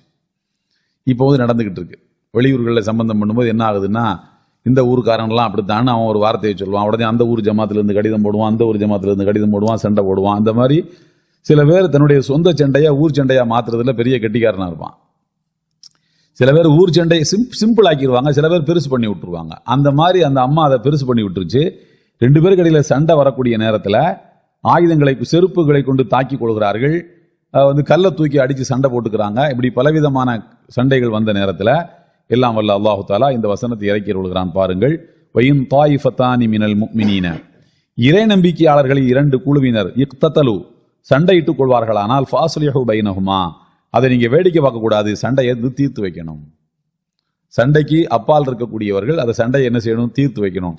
கொஞ்ச நேரம் சண்டை போடுவான், தானா அடங்கிருங்க அப்படி சொல்லக்கூடாது. அதை அடக்கக்கூடியவர்களாக நாம் என்ன செய்ய வேண்டும், இருக்க வேண்டும். சண்டையிட்டு அவனாக சோர்வடைந்து ஒரு கட்டத்தில் அடங்கத்தான் போறான். எப்பவுமே நீங்க பாருங்க, சண்டை என்று வந்துவிட்டால் அடிபுடி சண்டை போட்டு சோர்ந்து போய் கடைசியில் 2 பேர் என்ன முடிவுக்கு வருவான், யாராவது தீர்த்து வைங்களேன்டா, இப்படி சண்டை போட்டு நாங்க 2 மணி நேரமா மல்லு கட்டிக்கிறோம், யோ தீர்த்து வைங்களேன்டான்னு ஆள் கூப்பிட ஆரம்பிச்சிருவான். முதல்ல போய் தீர்த்து விட போறீங்கடா, அவனுக்கு தெரியுமா அவன் என்ன பண்ணான்ட்டு அவனையும் சேர்த்து அடிக்க போவான். ஒரு 2 மணி நேரம் சண்டை போட்டு மூச்சு வாங்கினதுக்கு அப்புறமா என்ன பண்ணுவான், யாராவது என்னை தீர்த்து விடுங்கடான்னு சொல்லுவான். பொதுவாகவே சண்டைகள் எல்லாம் சமாதானத்தில் தான் முடியும். இந்த பக்கம் 10 பேர் இறந்ததுக்கு அப்புறம் சமாதானத்துக்கு வருவான், அல்லது 5 பேர் இறந்ததுக்கு அப்புறமா சமாதானத்துக்கு வருவான். அல்லாஹ் என்ன சொல்றான்னா, அந்த சமாதானத்தை செய்து வைப்பவர்களாக நீங்கள் இருங்க. வஸுல்ஹு கைர். இந்த சண்டைன்னு இல்லை, கணவன் மனைவிக்கு இடையில ஏற்படக்கூடிய தகராறுல கூட அல்லாஹ் என்ன சொல்றான் என்றால், வஸுல்ஹு கைர் வ உஹ்லிரத்தில் அன்ஃபுஸுஷ் ஷுஹ், எல்லாருடைய உள்ளத்திலும் சுயநலம் என்பது இருக்கும். கணவி மனைவி தகராறுன்னு பாத்தீங்கன்னா, மனைவி அவங்களுக்கு இழைக்கப்பட்ட அநீதிகளையா சொல்லுவாங்க, கணவர் தனக்கு இழைக்கப்பட்ட அநீதிகளையாக சொல்வாரு. இல்ல நான் இப்படி செஞ்சது தப்பு தான் அவர் ஒத்துக்க மாட்டார். அது குணத்தை காட்டணும். குணத்தை காட்டுறதுக்கு யார் தேவைப்படுது, ஒரு பெரிய மனுஷன் தேவைப்படுது. அந்த பெரிய மனுஷன் யாரா இருக்கணும்னு சொல்லி கேட்டா, கணவன் தரப்பிலிருந்து ஒருவரும் மனைவி தரப்பிலிருந்து ஒருவரும் வரணும். இவனுடைய பூர்வீகம் தெரிஞ்சவர், இவன் 10 வயசுல பண்ண சேட்டை, 15 வயசுல பண்ண சேட்டையெல்லாம் தெரிஞ்ச ஒருத்தர் ஏய் இன்னைக்கு நீ அந்த அம்மா குறை சொல்ற, 12 வயசுல நீ என்ன பண்ண எனக்கு தெரியாது அப்படின்னு தெரிஞ்ச ஒருத்தர் சொன்னாதான், ஆகா இது வெளியே வந்துடக்கூடாதுன்னு அவன் கொஞ்சம் அடங்குவான். அதனாலதான் என்ன செய்யப்பட்டிருக்குன்னா, 2 சைடுல இருந்தும் சம்பந்தப்பட்ட உறவுக்காரங்க சமாதானம் பண்றதுக்காக வாங்கண்டு. உலக சட்டத்தில் அப்படி இல்லை. உலக சட்டத்தில் அப்படி இல்லை. உலக சட்டம் என்ன சொல்லுது, நீதிமன்றத்துக்கு போங்குது. நீதிமன்றம் என்ன பண்ண, 2 பேரையும் உட்கார வச்சு கேட்கும். கேட்க இந்த அம்மா பண்ண சேட்டையெல்லாம் அவன் சொல்லுவான், அவன் பண்ண சேட்டையெல்லாம் அந்த அம்மா மாறி மாறி சொல்ல என்ன ஆகும், இதையெல்லாம் நீ வெளியில சொல்லிட்டியா, அப்ப நான் உன்னை விட மாட்டேன், கட் தலாக் தான் குலாதாண்டு அப்படி போகுது. அல்லாஹ் சொல்றது சேர்த்து வைக்கிறதுக்கு உள்ள இருந்து ஆட்கள் வரணும். உலக சட்டம் உங்களுக்கு பிடி ராஜசேகரன் ஒரு எழுத்தாளர், நான் இதை கண்டிப்பா உங்களுக்கு சொல்லி ஆகணும். பிடிஆர்னு பத்திரிகை துறையில ரொம்ப புகழ்மிக்க ஒரு மனிதர் ராஜசேகர். தலித் வாய்ஸ் அப்படின்னு ஒரு பத்திரிகை சமீபத்தில் தான் இறந்தார், மேங்களூர்ல இருந்தார். ஆங்கில பத்திரிகை தலித் வாய்ஸ் நடத்திட்டு இருந்தார். நிறைய ஒரு ஸ்பெயின் வரலாறு, அது இது இந்தியாவில் ஸ்பெயினுடைய நடைமுறைகள் தான் பின்பற்றப்படுது, முஸ்லிம்களுக்கு ஒரு பெரிய ஆபத்து இந்தியாவில் காத்திருக்குது, இப்படியெல்லாம் எழுதின ஒரு மிகச்சிறந்த எழுத்தாளர், ஒரு நல்ல மனிதர்.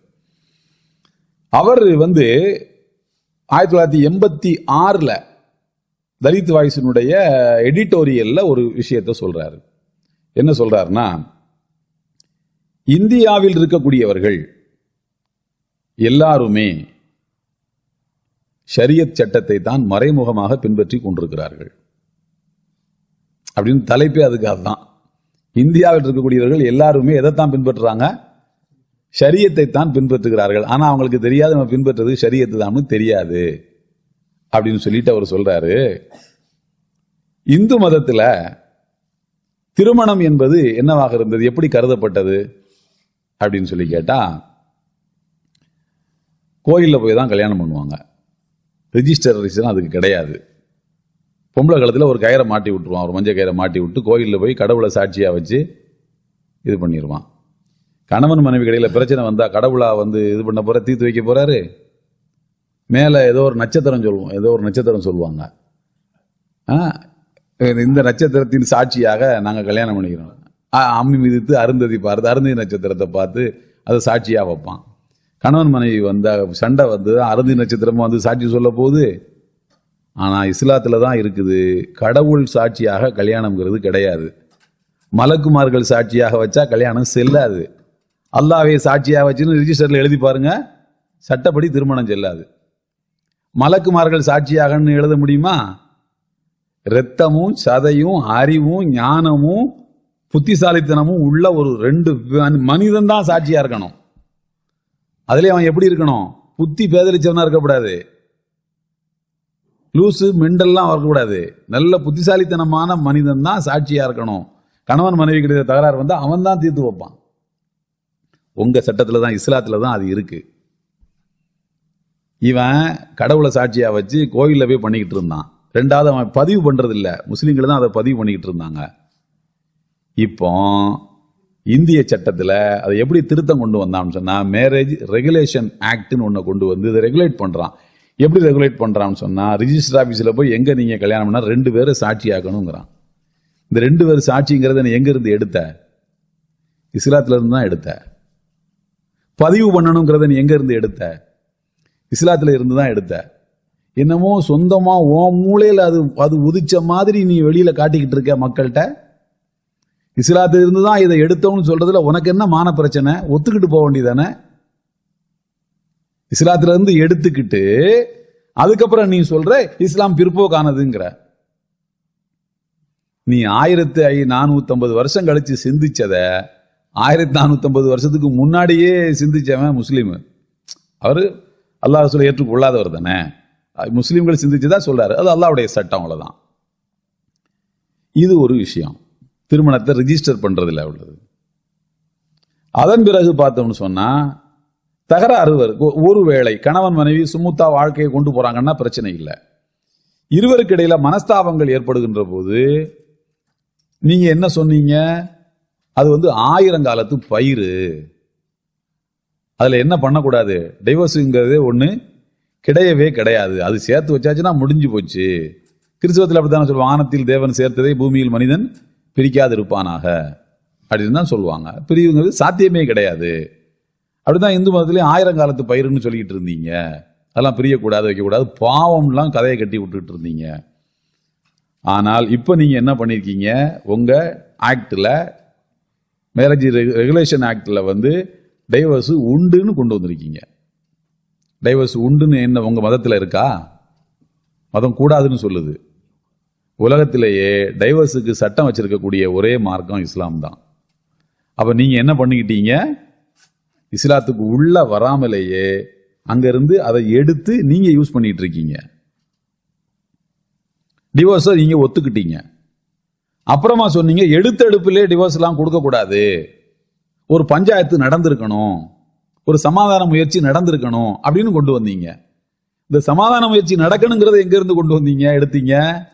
அதையும் இஸ்லாத்துல இருந்தா எடுத்தீங்க. அதையும் இஸ்லாத்துல இருந்தா எடுத்தீங்க. கவுன்சிலிங் நடந்திருக்கணும். என்ன இஸ்லாம் உறவுக்காரங்க கவுன்சிலிங் பண்ணணும்னு சொல்லுது, நீங்க அதை எடுத்துக்கிட்டு நேர நீதிமன்றத்துக்கு போறீங்க. அதுல உள்ள பிரச்சனைகளை இப்ப நீங்க தான் அனுபவிச்சுட்டு உட்கார்ந்துருக்கீங்க. கவுன்சிலிங் உள்ள இருந்து தான் நடக்கணும்னு சொல்றதுதான் கரெக்ட்.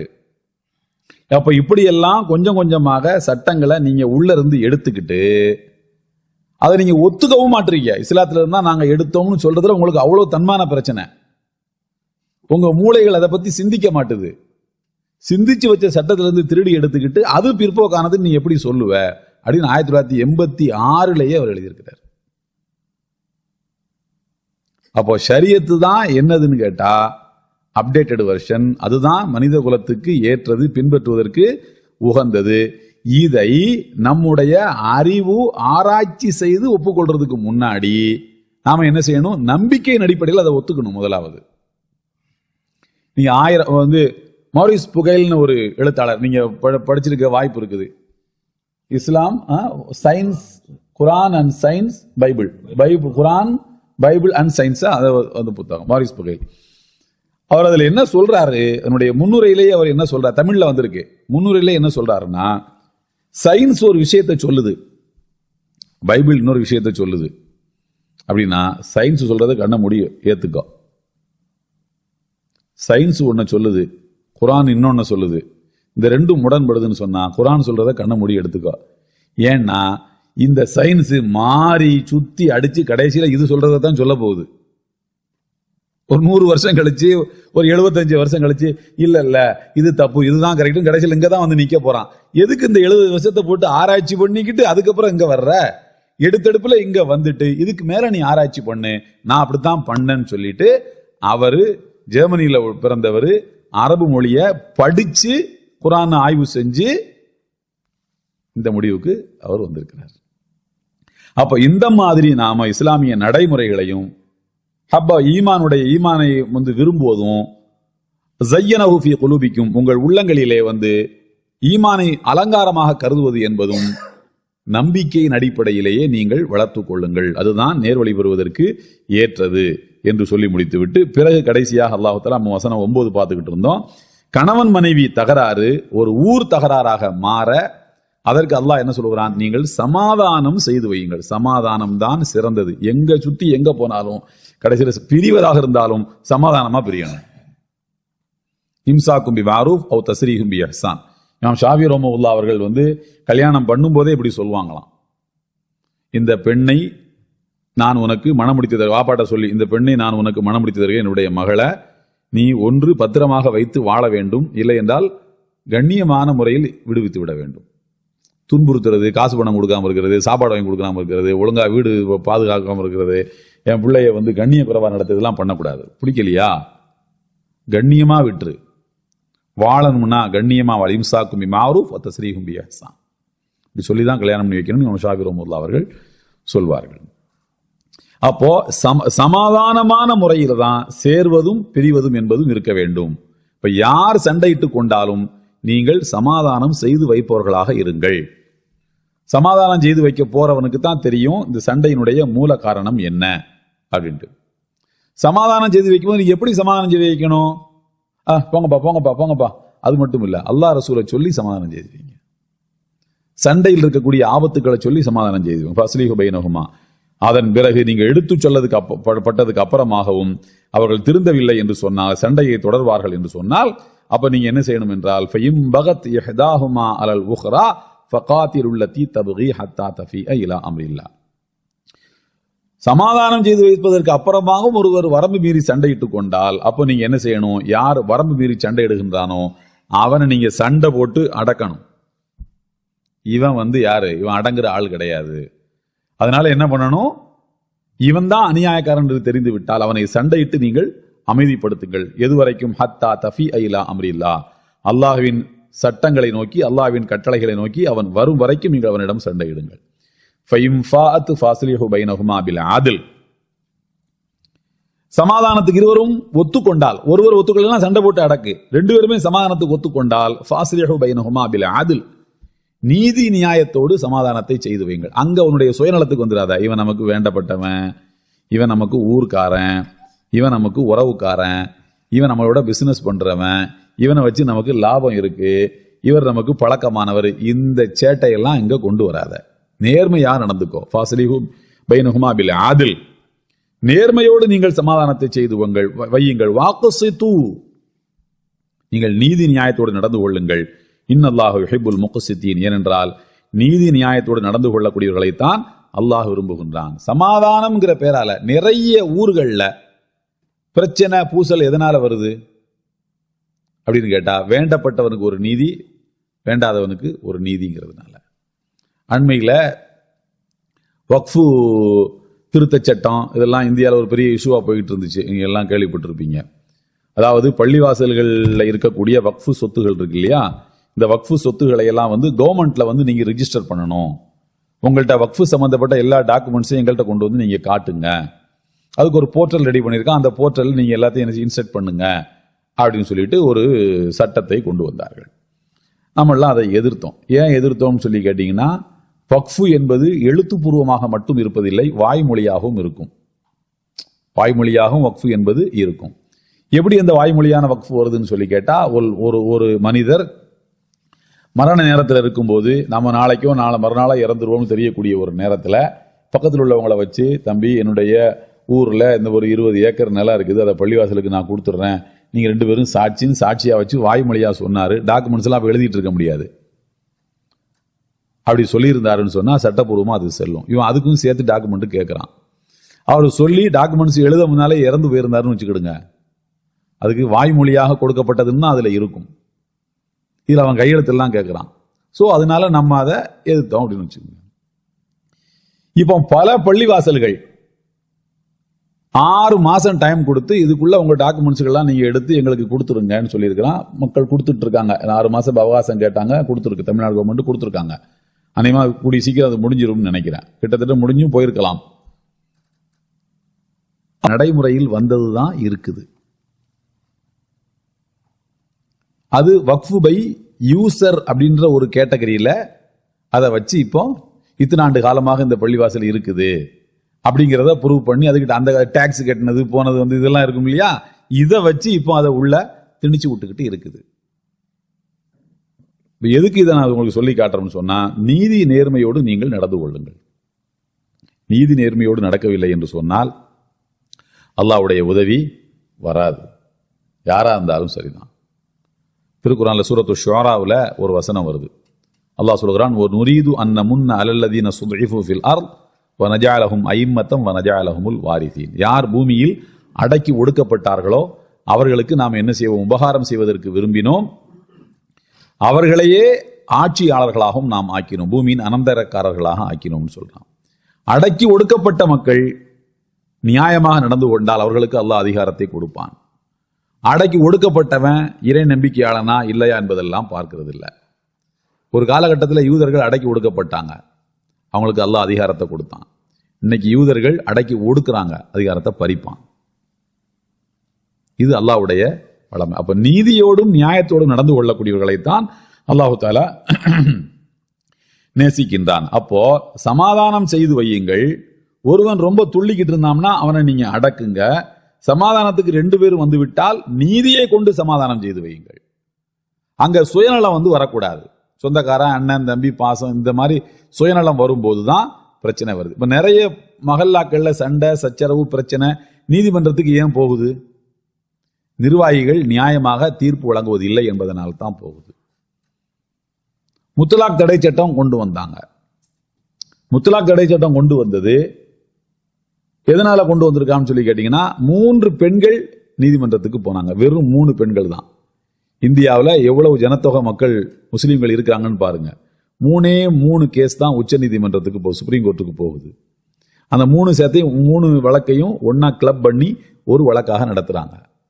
அதில் கணவன்மார்கள் எங்களை கொடுமைப்படுத்தினாங்க, 3 தலாக் 1 ட்ரிபிள் தலாக் இன் 1 சிட்டிங் சொல்லிட்டான், அதனால இது கூடாதுன்னு சொல்லுங்கன்னு ஜட்மெண்ட் கொடுத்துட்டான், கூடாதுன்ட்டு. நான் என்ன சொல்றேன், ஜமாத்தெல்லாம் வர வச்சு உட்கார வச்சு பேசி இப்படிலாம் பண்ணக்கூடாதுப்பா, மார்க்கத்தில் இதெல்லாம் அனுமதிக்கப்பட்டதல்ல, இது 1 by 1 நீ செய்யணும் வைக்கணும்னு நீங்க அட்வைஸ் பண்ணியிருந்தீங்க, அதை ரெகுலேட் பண்ணியிருந்தீங்க, அதை நடைமுறையை சரி செஞ்சிருந்தீங்கன்னா அவன் ஏன் நீதிமன்றத்துக்கு போறான்? எப்போ நமக்கு நீதி கிடைக்கக்கூடிய இடங்கள் என்று ஒன்று நம்ம நம்பிக்கிட்டு இருக்கக்கூடிய இடங்கள்ல இருந்து நீதி கிடைக்கலையோ, நியாயம் கிடைக்கலையோ, அப்ப என்ன பண்ணுவான்? அதுக்கு மேல உள்ள ஆள்கிட்ட போவான் மனிதன். இன்னைக்கு எவ்வளவு பெரிய அக்கிரமம் அநியாயம் நடந்திருப்பதற்கு காரணம் மஹல்லாக்களுக்கு உள்ள அந்த மக்களுக்கு நியாயம் கிடைக்கவில்லை என்பதை அவர்கள் ஒரு காரணமாக சொல்றாங்க. அப்போ நீங்கள் நீதி நியாயத்தோடு தீர்ப்புகளை வழங்குங்கள், நேர்மையோடு நடந்து கொள்ளுங்கள். அவர்களைத்தான் அல்லாஹு தாலா நேசிக்கின்றான். அப்ப நீதியோடு நடக்கலன்னா அல்லாஹ் விரும்ப மாட்டான் உங்களை. அல்லாஹ்வுடைய விருப்பத்துக்குரியவர்களாக நீங்கள் இல்லாத போது எல்லா முசீபத்தும் எல்லா பலாவும் வருவதற்கான வாய்ப்புகள் உண்டு. இது வசனம் 9. அதற்கடுத்து வசனம் 10. இன்னமல் முஃமினூன இஹ்வத்துன் ஃபஅஸ்லிஹு பைன அகவைக்கும் ஃபத்தகுல்லாஹ லஅல்லக்கும் துர்ஹமூன். மூமின்கள் அனைவரும் சகோதரர்களே, அவர்களுக்கிடையில் நீங்கள் ஏதாவது பிரச்சனை என்று வந்துவிட்டால் நீங்கள் சமாதானத்தை செய்து வையுங்கள். ஃபஅஸ்லிஹு பைன அகவைக்கும் ஃபத்தகுல்லாஹ லஅல்லக்கும் துர்ஹமூன். அல்லாஹ்வுக்கு அஞ்சிக் கொள்ளுங்கள். அல்லாஹ்வுக்கு அஞ்சிக் கொள்வதன் மூலமாக அவனுடைய அன்புக்கு பாத்திரமானவர்களாக நீங்கள் ஆவீர்கள். எப்போதுதான் அல்லாஹ்வுடைய ரஹ்மத் உங்களுக்கு கிடைக்கும், மெர்சி, அல்லாஹ்வுடைய கருணை உங்களுக்கு கிடைக்கும் சொன்னா நீங்கள் அல்லாஹ்வுக்கு அஞ்சும் போதுதான் கிடைக்கும். அல்லாஹ்வுக்கு அஞ்சாம பயபக்தி இல்லாம தக்வா இல்லாம வாழ்ந்தீங்கன்னா அல்லாஹ்வுடைய மெர்சிக்கு உங்களால் என்ன செய்ய முடியாது? ஆளாக முடியாது. இது வாழ்வினுடைய எல்லா நிலைகளிலும் அப்படித்தான். திருமண வாழ்க்கையிலையும் அப்படித்தான், வியாபார வாழ்க்கையிலையும் அப்படித்தான், நட்பு இதிலையும் அப்படித்தான். தக்வா என்பது ஒன்று இல்லை என்றால் அல்லாஹ்வுடைய அன்பு உங்களுக்கு கிடைக்காது. அதற்கடுத்து ரொம்ப முக்கியமான ஒரு விஷயம், வசனம் 11. இந்த வசனம் இறக்கப்பட்ட பின்னணியை முதலாவது நாம பார்த்துடலாம். ரசூலுல்லாஹி ஸல்லல்லாஹு அலைஹி வஸல்லம் அவர்களுடைய மனைவியரில் ஒருவரான அன்னை உம்மு சலமா ரலியல்லாஹு தஆலா அன்ஹா, ரொம்ப வயதிலே மூத்த ஒரு பெண்மணி. உம்மு சலமா ரலியல்லாஹு தஆலா அன்ஹா கல்யாணம் ஆகும் போதே அவங்களுக்கு வயசு ரொம்ப அதிகம். கணவர் பத்ர் போர்ல ஏற்பட்ட காயத்தினால, உஹது போர்ல ஏற்பட்ட காயத்தினால அபு சலமா அவர்கள் வஃபாத் ஆகிவிட்டார்கள். யுத்த காலம் முடிஞ்சோடனே உம்மு சலமாவை ரசூலுல்லாஹ் பெண் கேட்டு போறாங்க. உம்மு சலமா ரலியல்லாஹு தஆலா அன்ஹா அவர்கள் சொன்னார்கள், என்கிட்ட 3 குறைகள் இருக்கு. அந்த 3 குறைகளோட நான் உங்களுக்கு மனைவியா வர்றதுல எனக்கே பிரச்சனையா இருக்கு, பாத்துக்குங்க அப்படின்னு சொல்றாங்க. அது என்னம்மா 3 குறைன்னு கேட்கறாங்க. அவங்க சொல்றாங்க, எனக்கு நிறைய பிள்ளைங்க இருக்கு, 4 பிள்ளைங்க இருக்கிறாங்க. நான் உங்களுக்கு மனைவியா வந்து அந்த 4 பிள்ளைங்களையும் நீங்க தான் பராமரிக்கணும், உங்களுக்கு கூடுதலான சுமை. 2வது சொன்னாங்க, எனக்கு வயசாகி போச்சு, நான் வயது முதிர்ந்த பெண்மணி, நான் உங்களுக்கு என்ன மாதிரியான அன்பையும் சுகத்தையும் என்னால தந்துட முடியும், அதனால என்ன கல்யாணம் பண்றதுக்கு நீங்க யோசிச்சுக்கிடுங்கன்னு சொல்றாங்க. 3வது சொன்னாங்க, எனக்கு பொசுக்குன்னு கோபம் வரும், நான் ரொம்ப ரோஷக்காரி, என் மாப்பிள்ளை ரொம்ப சிரமப்பட்டு தான் என் கூட வாழ்ந்துட்டு இருந்தார் அபு சலமா, சும்மா நான் கோவப்பட்டுக்கிட்டே இருப்பேன் அப்படின்னு சொன்னாங்க. ரசூலுல்லாஹி ஸல்லல்லாஹு அலைஹி வஸல்லம் சொன்னாங்க, உனக்கு 4 பிள்ளைங்க இருக்குது எனக்கு தெரியும், தெரிஞ்சுதான் நான் பொண்ணு கேட்டு வர்றேன், உன் பிள்ளைங்களை என் பிள்ளை மாதிரி நான் பார்த்துக்குவேன். 2வது, உங்களுக்கு வயசாகி போச்சுன்னு இருக்கிறீங்க, தெரிஞ்சுதானே பொண்ணு கேட்குறேன், நான் கல்யாணம் பண்றது அதுக்காக இல்லையே, கல்யாணம் பண்றது அதுக்காக, கல்யாணம் திருமணம் என்பது அது மட்டுமா, தாம்பத்தியம் மட்டுமா, தாம்பத்தியத்தை தாண்டிய ஒரு அல்லாஹ்வுடைய விருப்பத்துக்குரிய ஒரு செயல். அது மட்டுமே அல்ல திருமணத்தினுடைய அடிப்படையான நோக்கம், அது மட்டும் கிடையாது. அதுல உளவியல் இருக்குது, நிறைய விஷயங்கள் இருக்கு அதுல.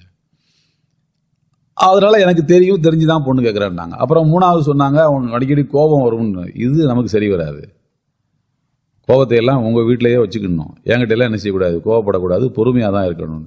அல்லாஹ்வுடைய திருத்துதரை அந்த 2ஐயும் நீங்க எனக்காக தாங்கும் போது நான் உங்களுக்காக இதை என்ன செய்ய மாட்டேன், நான் விட மாட்டேன்னா அப்படின்னு சொல்லி என்ன செய்யறாங்க, கல்யாணம் பண்ணிக்கிறாங்க. வயது முதிர்ந்த பெண்மணி வீட்டு வேலைகளை செய்யும் போது என்ன பண்ணுவாங்கன்னு சொன்னா, ஒரு உற்சாகத்துக்காக ஒரு துண்டு மாதிரி இடுப்புல கட்டி கொள்வார்கள் வயிற்று பகுதியில். அந்த காலத்தில் இந்த வயக்காடுகளில் வேலை செய்யும் இடுப்புல துண்டு கட்டுவாங்க இல்லையா, அந்த மாதிரி துண்டு கட்டி கொள்வாங்க. ரசூலுல்லாஹி ஸல்லல்லாஹு அலைஹி வஸல்லம் சொல்றாங்க, இடுப்பிலே துண்டை கட்டி கொண்டு வீட்டு வேலைகளை செய்த முதல் பெண்மணி ஹாஜர் அம்மையார். புகாரி ஷரீஃபில் வரக்கூடிய ஹதீஸ். இப்ராஹிம் அலைஹிஸ்ஸலாமுடைய மனைவி ஹாஜர் அம்மையார் இருக்காங்களா, அவங்க தான் முதல்ல இடுப்புல துண்டு கட்டிட்டு வீட்டு வேலை பார்த்தாங்களாம். எதற்காக அப்படின்னு கேட்டா, இப்ராஹிம் நபிக்கு 2 மனைவி, சாரா அம்மையார், ஹாஜர். சாரா அம்மையார் தான் முதல் மனைவி, ஹாஜர் 2வது மனைவி. 2வது மனைவிக்கு முதல்ல குழந்தை பிறந்துருச்சு. அதுக்கடுத்து 14 வருஷம் கழிச்சு தான் முதல் மனைவிக்கு குழந்தை பிறக்குது. அப்போ முதல் மனைவிக்கு இவங்களுக்கு இடையில ஒரு சின்ன மனஸ்தாபம் வந்துடக்கூடாது இல்ல, நான் என்ன இருந்தாலும் 2வது மனைவி தான். அந்த பணிவை காட்டுவதற்காக இடுப்புல துண்டு கட்டிட்டு அவங்க வேலை செஞ்சாங்கன்னு ரசூலுல்லாஹி ஸல்லல்லாஹு அலைஹி வஸல்லம் சொல்றாங்க. உம்மு சலமா நாயகி இடுப்புல துண்டு கட்டுவாங்க. துண்டு கட்டும்போது பின்னால கட்டிக்குவாங்களாம். அந்த அந்த இடுப்புல கட்டுறது முன்னால கட்டும் இப்படி கட்டுறதுக்கு பதிலா பின்னால கட்டிக்குவாங்க. பின்னால கட்டும்போது 2 இது வரும் இல்லையா, அதுல ஒரு இதை தூக்கி சொருவிக்குவாங்க, ஒரு இது மட்டும்தான் தொங்கிக்கிட்டு இருக்கும். ஒரு ஓரம் மட்டும்தான் தொங்கிக்கிட்டு இருக்கும், ஒரு ஓரத்தை உள்ள சொருவி வச்சிருவாங்க. சும்மா அதாவது இந்த ஆயிஷா நாயகி ஹப்சா நாயகி இருக்காங்களே, ரொம்ப இரையச்சம் உள்ள பெண்மணிகள். மாஷா அல்லாஹ், அல்லாஹ்வுக்கு ரொம்ப பிடித்தமா. ஆனா கொஞ்சம் துடுக்கா இருந்துக்குவாங்க. நான் நேரத்தே சொல்லியிருக்கேன், என்ன காரணம்னு கேட்டா, இவ வாப்பா அபூபக்கர் சித்திக், அவ வாப்பா உமர், 2 ரசூலுல்லாஹ்வுக்குன்னு இருக்கும். அதனால கொஞ்சம் அட்வான்டேஜ் எடுத்துக்கிறது ரசூலுல்லாஹ்ட்ட. உம்மு சலமா நாயகி புதுசா ஒரு மனைவியை கொண்டு வந்து உள்ள சேர்த்த உடனே அவங்கள கேலி பண்றது. வயசான அம்மா தானே, கொஞ்சம் கேலி பண்ணா என்ன செஞ்சிட போறாங்கன்னு. எப்படி சொல்றாங்கண்டா, அந்த இடுப்புல கட்டியிருக்கிற துண்டை பாரு ஆயிஷா, அது எப்படி இருக்கு சொல்லு. நாய் நாக்க தொங்க போட்ட மாதிரி இருக்குது அப்படிங்கிறாங்க. நாய் வந்து நாக்க தொங்க போட்ட மாதிரி இருக்கான். சும்மா ஏதோ அவங்களை கேலி பண்ணணுங்கிறதுக்காக, வேற ஒன்றும் இல்லை. இது உம்மு சலமா நாயகி காதுல விழுந்துருச்சு. அவன் சின்ன பிள்ளைங்க ஏதோ பேசிட்டு போறாங்க, நமக்கு என்ன இருக்குது, அதான் மெச்சூரிட்டி அதான் கண்டுக்கிடாம இருந்துட்டாங்க. இது வந்து ரசூலுல்லாஹி ஸல்லல்லாஹு அலைஹி வஸல்லம் தெரியுது, இந்த மாதிரி பேசிட்டாங்க. அந்த சந்தர்ப்பத்தில் ரசூலுல்லாஹ் வந்து எப்படி இதை ஹேண்டில் பண்றது அப்படின்னு நினைச்சுக்கிட்டு இருக்கும்போதே அல்லாஹ் இந்த வசனத்தை இறக்கி விட்டான். லா யஸ்கரு கௌமும் மின் கௌமின் அஸா அன் யகூனு கைரம் மின்ஹும். யாரும் கௌம் சொன்னா கூட்டம், எந்த சமுதாயமும் இன்னொரு சமுதாயத்தை பரிகாசம் செய்ய வேண்டாம், கேலி கிண்டல் செய்ய வேண்டாம். வல நிசாஉம் மின் நிசாஇன் அஸா அன் யகுன்ன கைரம் மின்ஹுன்ன. எந்த பெண்களும் வேறு பெண்களை பரிகாசம் செய்ய வேண்டாம், அவர்கள் இவர்களை விட சிறந்தவர்களாக இருக்கலாம். யார் பரிகாசம் செய்கிறாரோ அவரை விட யார் பரிகாசம் செய்யப்படுகிறாரோ அவர் சிறந்தவராக இருக்கக்கூடும். தோற்றத்துல தான் சில பேர் அப்பாவிகளாக இருப்பார்கள், ஆனால் உள்ளுக்குள்ள விசேஷமான ஞானம் உள்ளவர்களாக இருப்பார்கள். சல்மானுல் ஃபாரிசி ரலியல்லாஹு தஆலா அவர்கள் தோற்றத்தில் ரொம்ப அப்பாவி மாதிரி இருப்பாங்க. ஈரான் பாரசீக நாட்டை சார்ந்தவர்கள் ரொம்ப அப்பாவி மாதிரி இருப்பாங்க. பின்னால பஹ்ரைனுக்கு ஏதோ ஒரு மாகாணத்துக்கு அவங்களை கவர்னரா நியமிச்ச நேரத்தில் அவங்க வந்து என்ன பண்ணுவாங்க, நகர்வலம் வருவாங்க. பகல் நேரங்களில் மக்கள்லாம் எப்படி இருக்காங்க என்ன ஏதுன்னு பார்க்க வரும்போது ஒருத்தர் வெளியூர்ல இருந்து வர்றாரு. இவங்க தோற்றத்தை பார்த்துட்டு கூலிக்காரர் போல் இருக்குன்னு, இங்க வாங்க பாய், என் ஜாமான்லாம் சுமந்து தர்றீங்களா, நான் காசு தர்றேன் அப்படிங்கிறாரு. அதுல என்ன இருக்குன்னு கவர்னர் தலையில தூக்கி வச்சுட்டாரு. இவர் சொல்றாரு, எங்க போகணும்னு கேட்கிறாங்க சல்மான் ஃபாரிசி. அதெல்லாம் நீங்க கவலைப்படாதீங்க, நான் முன்னால போறேன், பின்னால வந்துகிட்டே இருங்க அப்படிங்கிறாரு. அவர் வெளியூருக்காரரு முன்னால போயிட்டு இருக்காரு, சல்மான் ஃபாரிசி ஜாமான தூக்கிட்டு பின்னால வர்றாங்க. 2 பேரும் தெருவில் போகும்போது முன்னால இருந்து எல்லாம் பார்ப்பாங்களே, சலாம் சொல்றாங்க, அஸ்ஸலாமு அலைக்கும் அஸ்ஸலாமு அலைக்கும். இவர் நமக்கு தான் சலாம் சொல்றாங்க போட்டுருக்குன்னு சல்மான் ஃபாரிசி அப்பாவித்தனமா பின்னால அந்த வீடு வந்துச்சு. வீடு வந்த உடனே வீட்டு ஓனர் வந்து வாங்க மர்ஹபா வரவேற்று உட்கார. சல்மான் ஃபாரிசி என்ன பண்றாரு, இவர் எங்க ஜாமான் தூக்கிட்டு வந்தாங்க, அட பாவி கவர்னர் யா அவரு, அவர் தலையில ஜாமான தூக்கி வச்சுட்டியான்னு. உடனே அஸ்தோபிருல்லா, மன்னிச்சுக்கிடுங்க, சுப்ஹானல்லாஹ், அல்ஹம்துலில்லாஹ். தம்பி எல்லாமே இருக்கட்டும், சல்லிய கையில தந்துடணும், நான் தூக்கிட்டு வந்திருக்கேன், இதுக்கு தான் நான் தூக்கிட்டு வந்தேன், வேற எதுக்காகவும் இல்லை, காசு எனக்கு வேணும், கவர்மெண்ட்ல இருந்து தர்ற சம்பளம்லாம் ரொம்ப கம்மியா இருக்கு அப்படின்னு சொல்லிட்டாங்க. அப்ப தோற்றத்துல அவங்க எப்படி இருப்பாங்க, கொஞ்சம் அப்பாவி மாதிரி தான் இருப்பாங்க. ஹிஜ்ரத்துக்கு போகும்போது ரசூலுல்லாஹி ஸல்லல்லாஹு அலைஹி வஸல்லம் அபூபக்கர் சித்திக் ரலியல்லாஹு தஆலா அவர்களும் ஹிஜ்ரத்துக்கு போறாங்க. புகாரில வரக்கூடிய ஹதீஸ். மதீனாவுல வந்து ரசூலுல்லாஹ்வை பார்த்தவர்கள், கண்ணால பார்த்தவங்க அப்ப வெறும் 12 பேர் தான், ரொம்ப பேர் கிடையாது. பார்த்தா எல்லாம் ரசூலுல்லாஹ் யாருன்னே தெரியல. 2 பேர் வந்திருக்காங்களா, அபூபக்கர் சித்திக் ரலியல்லாஹு அன்ஹு, ரசூலுல்லாஹ் 2 பேரும் தான் வந்திருக்காங்க. ஹிஜ்ரத் இல்ல, 2 பேர் வந்திருக்காங்க. இதுல யார் ரசூலுல்லாஹ் யார் அபூபக்கர் சித்திக்னு தெரியல அவங்களுக்கு. உடனே பாக்குறது, கையை கொடுக்கறது, கட்டி பிடிக்கிறது எல்லாம். அபூபக்கர் சித்திக் ரலியல்லாஹு அன்ஹு சொல்லல, நான் ரசூலுல்லாஹ் இல்லப்பா என்னை விட்டுருங்கப்பான்னு சொல்லல. இந்த பக்கம் தான் முசாபா அதிகமா விழுந்துகிட்டு இருக்கு, கட்டி பிடிச்சிட்டு இருக்காங்க. கொஞ்ச நேரம் கழிச்சு வெயில் வந்துச்சு. ரசூலுல்லாஹ்வுடைய முகத்துல வெயில் பட்ட உடனே அபூபக்கர் சித்திக் ரலியல்லாஹு அன்ஹு ஒரு துண்டு எடுத்து தங்க மேல போட்டு துண்டு எடுத்து மறைக்கிறாங்க, வெயில் படாத அளவுக்கு. அப்பதான் தெரியுது, ஆகா நம்ம ஒரு தப்பான ஆள்கிட்ட, அதாவது வேற ஆள்கிட்ட முசாஃபா பண்ணிட்டவன் மறுபடியும் சேர்த்து மாத்து. இந்த சில பேர் இந்த ஹஜ்ஜுக்கு பார்த்துருக்கோம்ல, ஹஜ்ஜுக்கு போகும்போது தான் ஒரு 1000 முசாஃபாவது பார்ப்பான். தோள்பட்டை போட்டு நசுக்கி எடுத்து அவன் அந்த சோர்வுலேயே அங்கே போய் அவன் உம்ரா செய்யவே முடியாது. அந்த மாதிரி அபூபக்கர் சித்திக் ரலியல்லாஹு அன்ஹு தோற்றத்தில் எப்படி இருப்பாங்க? கம்பீரமா இருப்பாங்க. இவங்க தான் ரசூலுல்லாஹ் என்று கருதக்கூடிய அளவுக்கு அவங்களுடைய தோற்றம் இருந்திருக்கு. ஆனா மனசால ரொம்ப ஒரு என்ன சொல்றது, உமர் ரலியல்லாஹு அன்ஹு மாதிரி வெரி ஸ்ட்ராங் மேன்லாம் மனசால ரொம்ப ஸ்ட்ராங்கான ஆள் கிடையாது. சின்ன விஷயத்துக்கு உடனே அழுதுருவாங்க. அந்த மாதிரியான ஒரு. அப்போ தோற்றத்துல உங்களை போல இல்லாத பலர் உண்மையிலேயே பெரிய ஆற்றல் மிக்கவர்களாக அவங்க இருக்கக்கூடும். அதனால யாரும் யாரையும் என்ன செய்யாதீங்க, விவரம் தெரியாம பரிகாசம் எல்லாம் செய்து விடாதீர்கள். அப்துல்லாஹ் இப்னு மஸ்ஊத் ரலியல்லாஹு தஆலா அன்ஹு அவர்கள் அவங்க உயரம் கொஞ்சம் குறைவானவர்கள். யுத்தத்துக்கு போனா பெருசா அவங்களால சண்டை போட முடியாது. ஏன்னா உயரமா இருந்தா தானே சண்டை போடுறதுக்கு வசதியா இருக்கும். ஆள் உயரம் கம்மியா இருந்தா சண்டை போடுறதுக்கு வாய்ப்பு இருக்காது. பத்ரு போர் அவங்களால பெருசா சண்டை போட முடியல. ஆனா போருக்கு வந்திருக்காங்க. இவங்களுக்கும் ஒரு ஆசை, நம்ம எதிரிகள்ல யாரையாவது ஒரு ஆளை என்ன செய்யணும், பண்ணணும்னு ஒரு ஆசை அவங்களுக்கு. ஆனா நடக்கவே இல்லை. போர்லாம் முடிஞ்சிட்டு சஹாபாக்கள் பேசிக்கிறாங்க, நான் இது பேசிக்கிறாங்க. இவங்களுக்கும் அப்படி சொல்லணும்னு ஒரு ஆசை. ஆனா நடக்கல. ரசூலுல்லாஹ்ட்ட வந்தாங்க, அல்லாஹ்வுடைய திருத்தூதரே எனக்கும் ஒரு சான்ஸ் கொடுங்களேன், யாரையாவது ஒரு ஆளை, அப்பதானே எனக்கும் ஒரு சந்தோஷமா இருக்கும். ரசூலுல்லாஹ் சொன்னாங்க, கவலைப்படாதீங்க, அபூ ஜஹில வெட்டி போட்டு வச்சிருக்கு, இன்னும் சாகல அவர் இன்னும் மலை மாதிரி சாட்சி வச்சிருக்கு, மேல இங்களையும் மூச்சு போய்கிட்டு இருக்குது, நீங்க போய் கதையை முடிச்சுட்டு வாங்க அப்படிங்கிறாங்க. இவங்க போய் நெஞ்சில ஏறி உட்காந்துட்டாங்களாம். அவரு மாமிசா மலை, அவரு அப்படியே கிடக்குறாரு. நெஞ்சில ஏறி உட்கார்ந்து என்ன பண்றாங்க, எதுக்குப்பா வந்திருக்கேன், ரொம்ப சிரமப்படுற மாதிரி தெரியுதா, சீக்கிரம் முடிச்சுட்டுலான்னு வந்திருக்கேன். கொஞ்சம் நான் பல வகைர அக்காரின் கத்தலனி, புகாரில வரக்கூடிய ஹதீஸ் தான் இது எல்லாமே. ஒன்னம்மா ஒரு அபூபக்கர் சித்திக் ஒரு உமர் கிடைக்கலையா இந்த முகமதுக்கு, உங்க ஏழையாப்பாயா வரலாறு என்ன பேசும், அப்துல்லாஹ் இப்னு மஸ்ஊத் கையாலையா நான் ஆகணும், வரலாறு என்ன பேசும் அப்படின்னு அவர் சொன்னான். தோற்றத்தில் அவங்க கொஞ்சம் உயரம் குறைவா இருப்பாங்க. ஒரு நாள் மரத்து மேல ஏறுறாங்க. அவங்க கால் ரொம்ப அந்த முழங்காலுக்கும் கரண்டை காலுக்கு இடைப்பட்ட பகுதி கொஞ்சம் சின்னதா இருக்கும். சில பேருடைய உருவம் அப்படி இருக்கும் தெரியும் இல்லையா. ஏற காலை சில சஹாபாக்கள் பார்க்குறாங்க, பார்த்துட்டு கேலியா பேசுறாங்க. ரசூலுல்லாஹி ஸல்லல்லாஹு அலைஹி வஸல்லம் சொன்னாங்க, அவருடைய இந்த கால் சொர்க்கத்தில் அவருக்கு எவ்வளவு பெரிய நன்மையை பெற்றுத்தரும் என்றால் உஹது மலையை விட பெரிய நன்மையை பெற்றுத்தரும். இந்த காலை வச்சுக்கிட்டு அவர் அவ்வளவு வேலை பார்ப்பாரு இஸ்லாத்துக்காக. இப்போ தோற்றம் வித்தியாசமா இருக்கலாம், ஆனா அவர்கள் மிகப்பெரிய நன்மையை அவர்கள் செய்திருப்பார்கள்.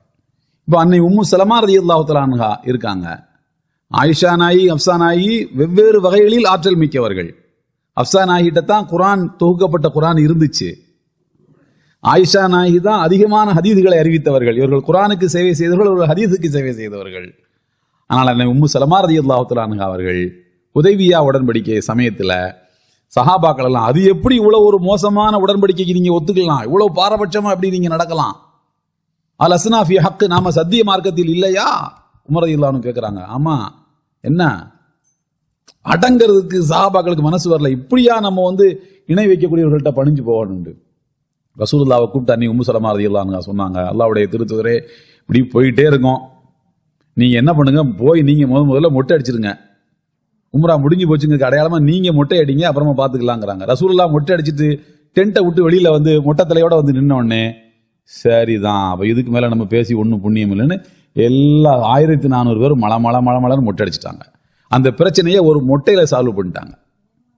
இந்த புத்திசாலித்தனம் அன்னை உம்மு சலமா ரலியல்லாஹு தஆலா அன்ஹா அவர்கள்ட்ட இருந்தது. அப்போ ஒவ்வொரு நபர்கள்ட்டையும் ஒவ்வொரு விதமான ஆற்றல் இருக்கும்.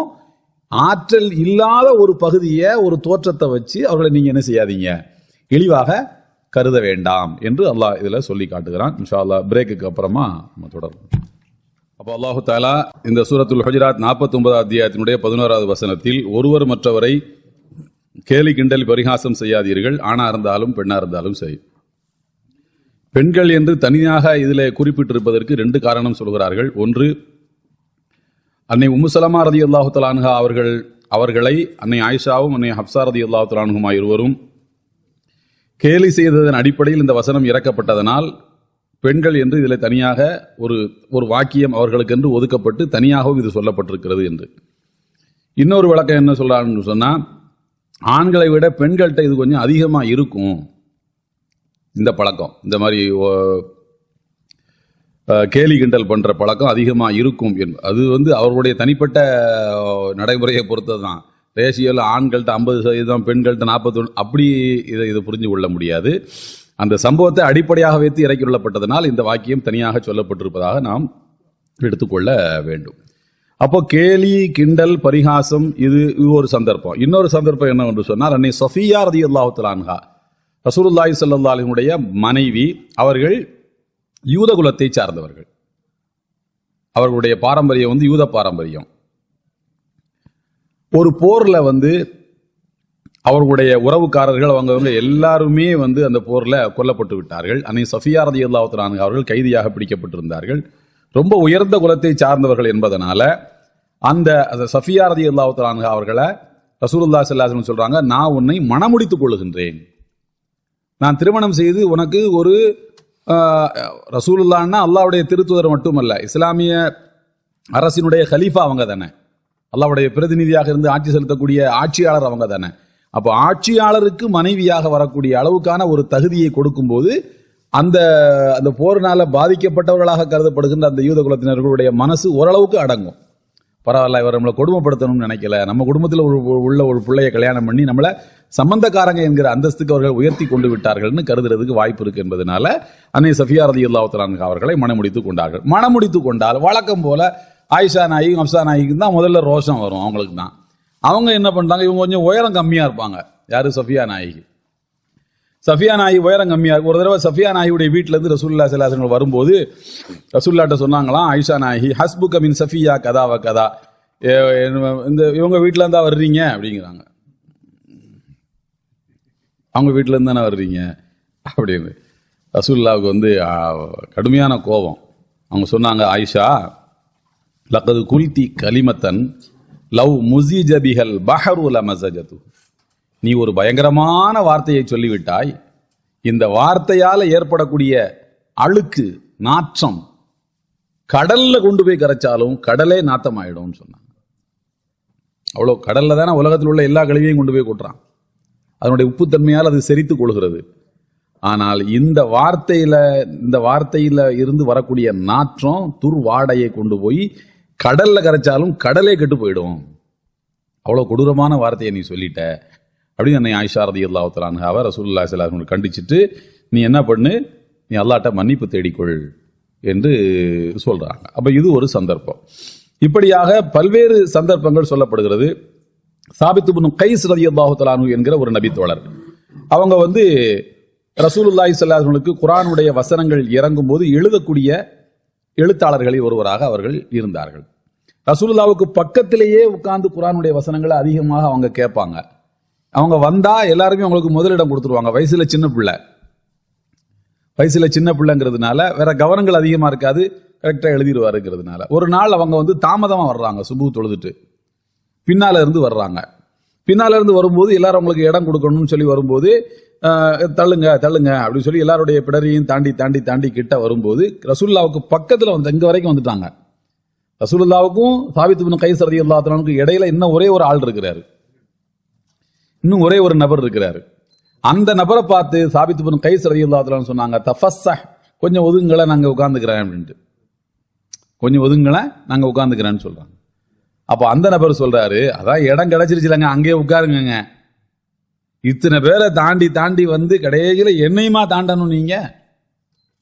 அதான் அங்க உட்கார்ந்து கேட்டாலும் கேட்கும்ல ரசூலுல்லாஹ் சொல்றது, உங்களுக்கு மைக் கிடையாது இல்ல, இங்க உட்கார்ந்து சொன்னா கேட்கத்தானே போகுது, என்னையும் ஏன் தள்ள சொல்றீங்க அப்படிங்கிறாங்க.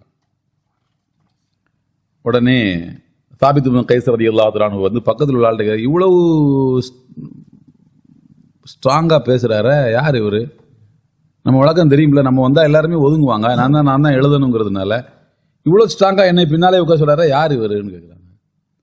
அவருடைய பேரு என்ன, பேரு என்ன, பாரம்பரியம் அப்படிங்கிறாங்க. உம்மா ஓ அந்த பொம்பளை மகனா அப்படின்னு அந்த அம்மா செஞ்சுக்கிட்டு இருந்த ஒரு வேலையை ஒரு குறையா சொல்றாங்க. அந்த அம்மா செஞ்சுக்கிட்டு இருந்த வேலையை ஒரு குறையா சொல்லி காட்டி அநேகமாக அது இல்லை, நானா சொல்றேன், அநேகமாக இந்த பேறுகாலம் செய்யறதுக்குன்னு சில பெண்கள் இருப்பாங்க இல்லையா, அந்த மாதிரியான வேலையை செய்யக்கூடிய ஒரு பெண்ணாக அது இருக்கலாம். இப்படிதான் அவங்க சொல்லிட்டு வர்றாங்க. இதை சொன்ன உடனே அவருக்கு ரொம்ப வருத்தமா போச்சு. இது ஒரு இடத்துல இடம் கொடுக்கலங்கிறதுக்காக வேண்டி நம்ம அம்மாவை செஞ்சுக்கிட்டு வந்த தொழில் இவர் எதுக்கு இப்படி குறை சொல்றாரு அப்படி சொல்லி கொஞ்சம் வருத்தப்பட்டுக்கிட்டாரு. அப்போ இந்த வசனம் இறக்கி கொள்ளப்பட்டதாக சொல்லப்படுகிறது. மொத்தத்தில் இந்த எல்லா சந்தர்ப்பங்களையும் அடிப்படையாக வைத்துத்தான் இந்த வசனம் இறக்கி கொள்ளப்படுது. அப்போ தொழிலை அடிப்படையாக வைத்து குறை சொன்னாலும், உயரத்தை அடிப்படையாக வைத்து குறை சொன்னாலும், தோற்றத்தை அடிப்படையாக வைத்து குறை சொன்னாலும் எதுவுமே நீங்க செய்யக்கூடாது. தொழிலை வச்சும் பண்ணக்கூடாது. ஏன்னா எந்த ஒரு குறையை ஒரு மனிதனால மாற்ற முடியாதோ அதை நீங்க குறை சொல்லக்கூடாது. லுக்மானுல் ஹக்கீம் திருக்குறான்ல அவங்க பேராலே ஒரு சூறா இருக்கு. ஆள் கருப்பா இருப்பாங்களாம். ஒரு ஆள் சொன்னாராம், என்ன இவ்வளவு கண்ணங்கரேன்னு இருக்கிறாரு.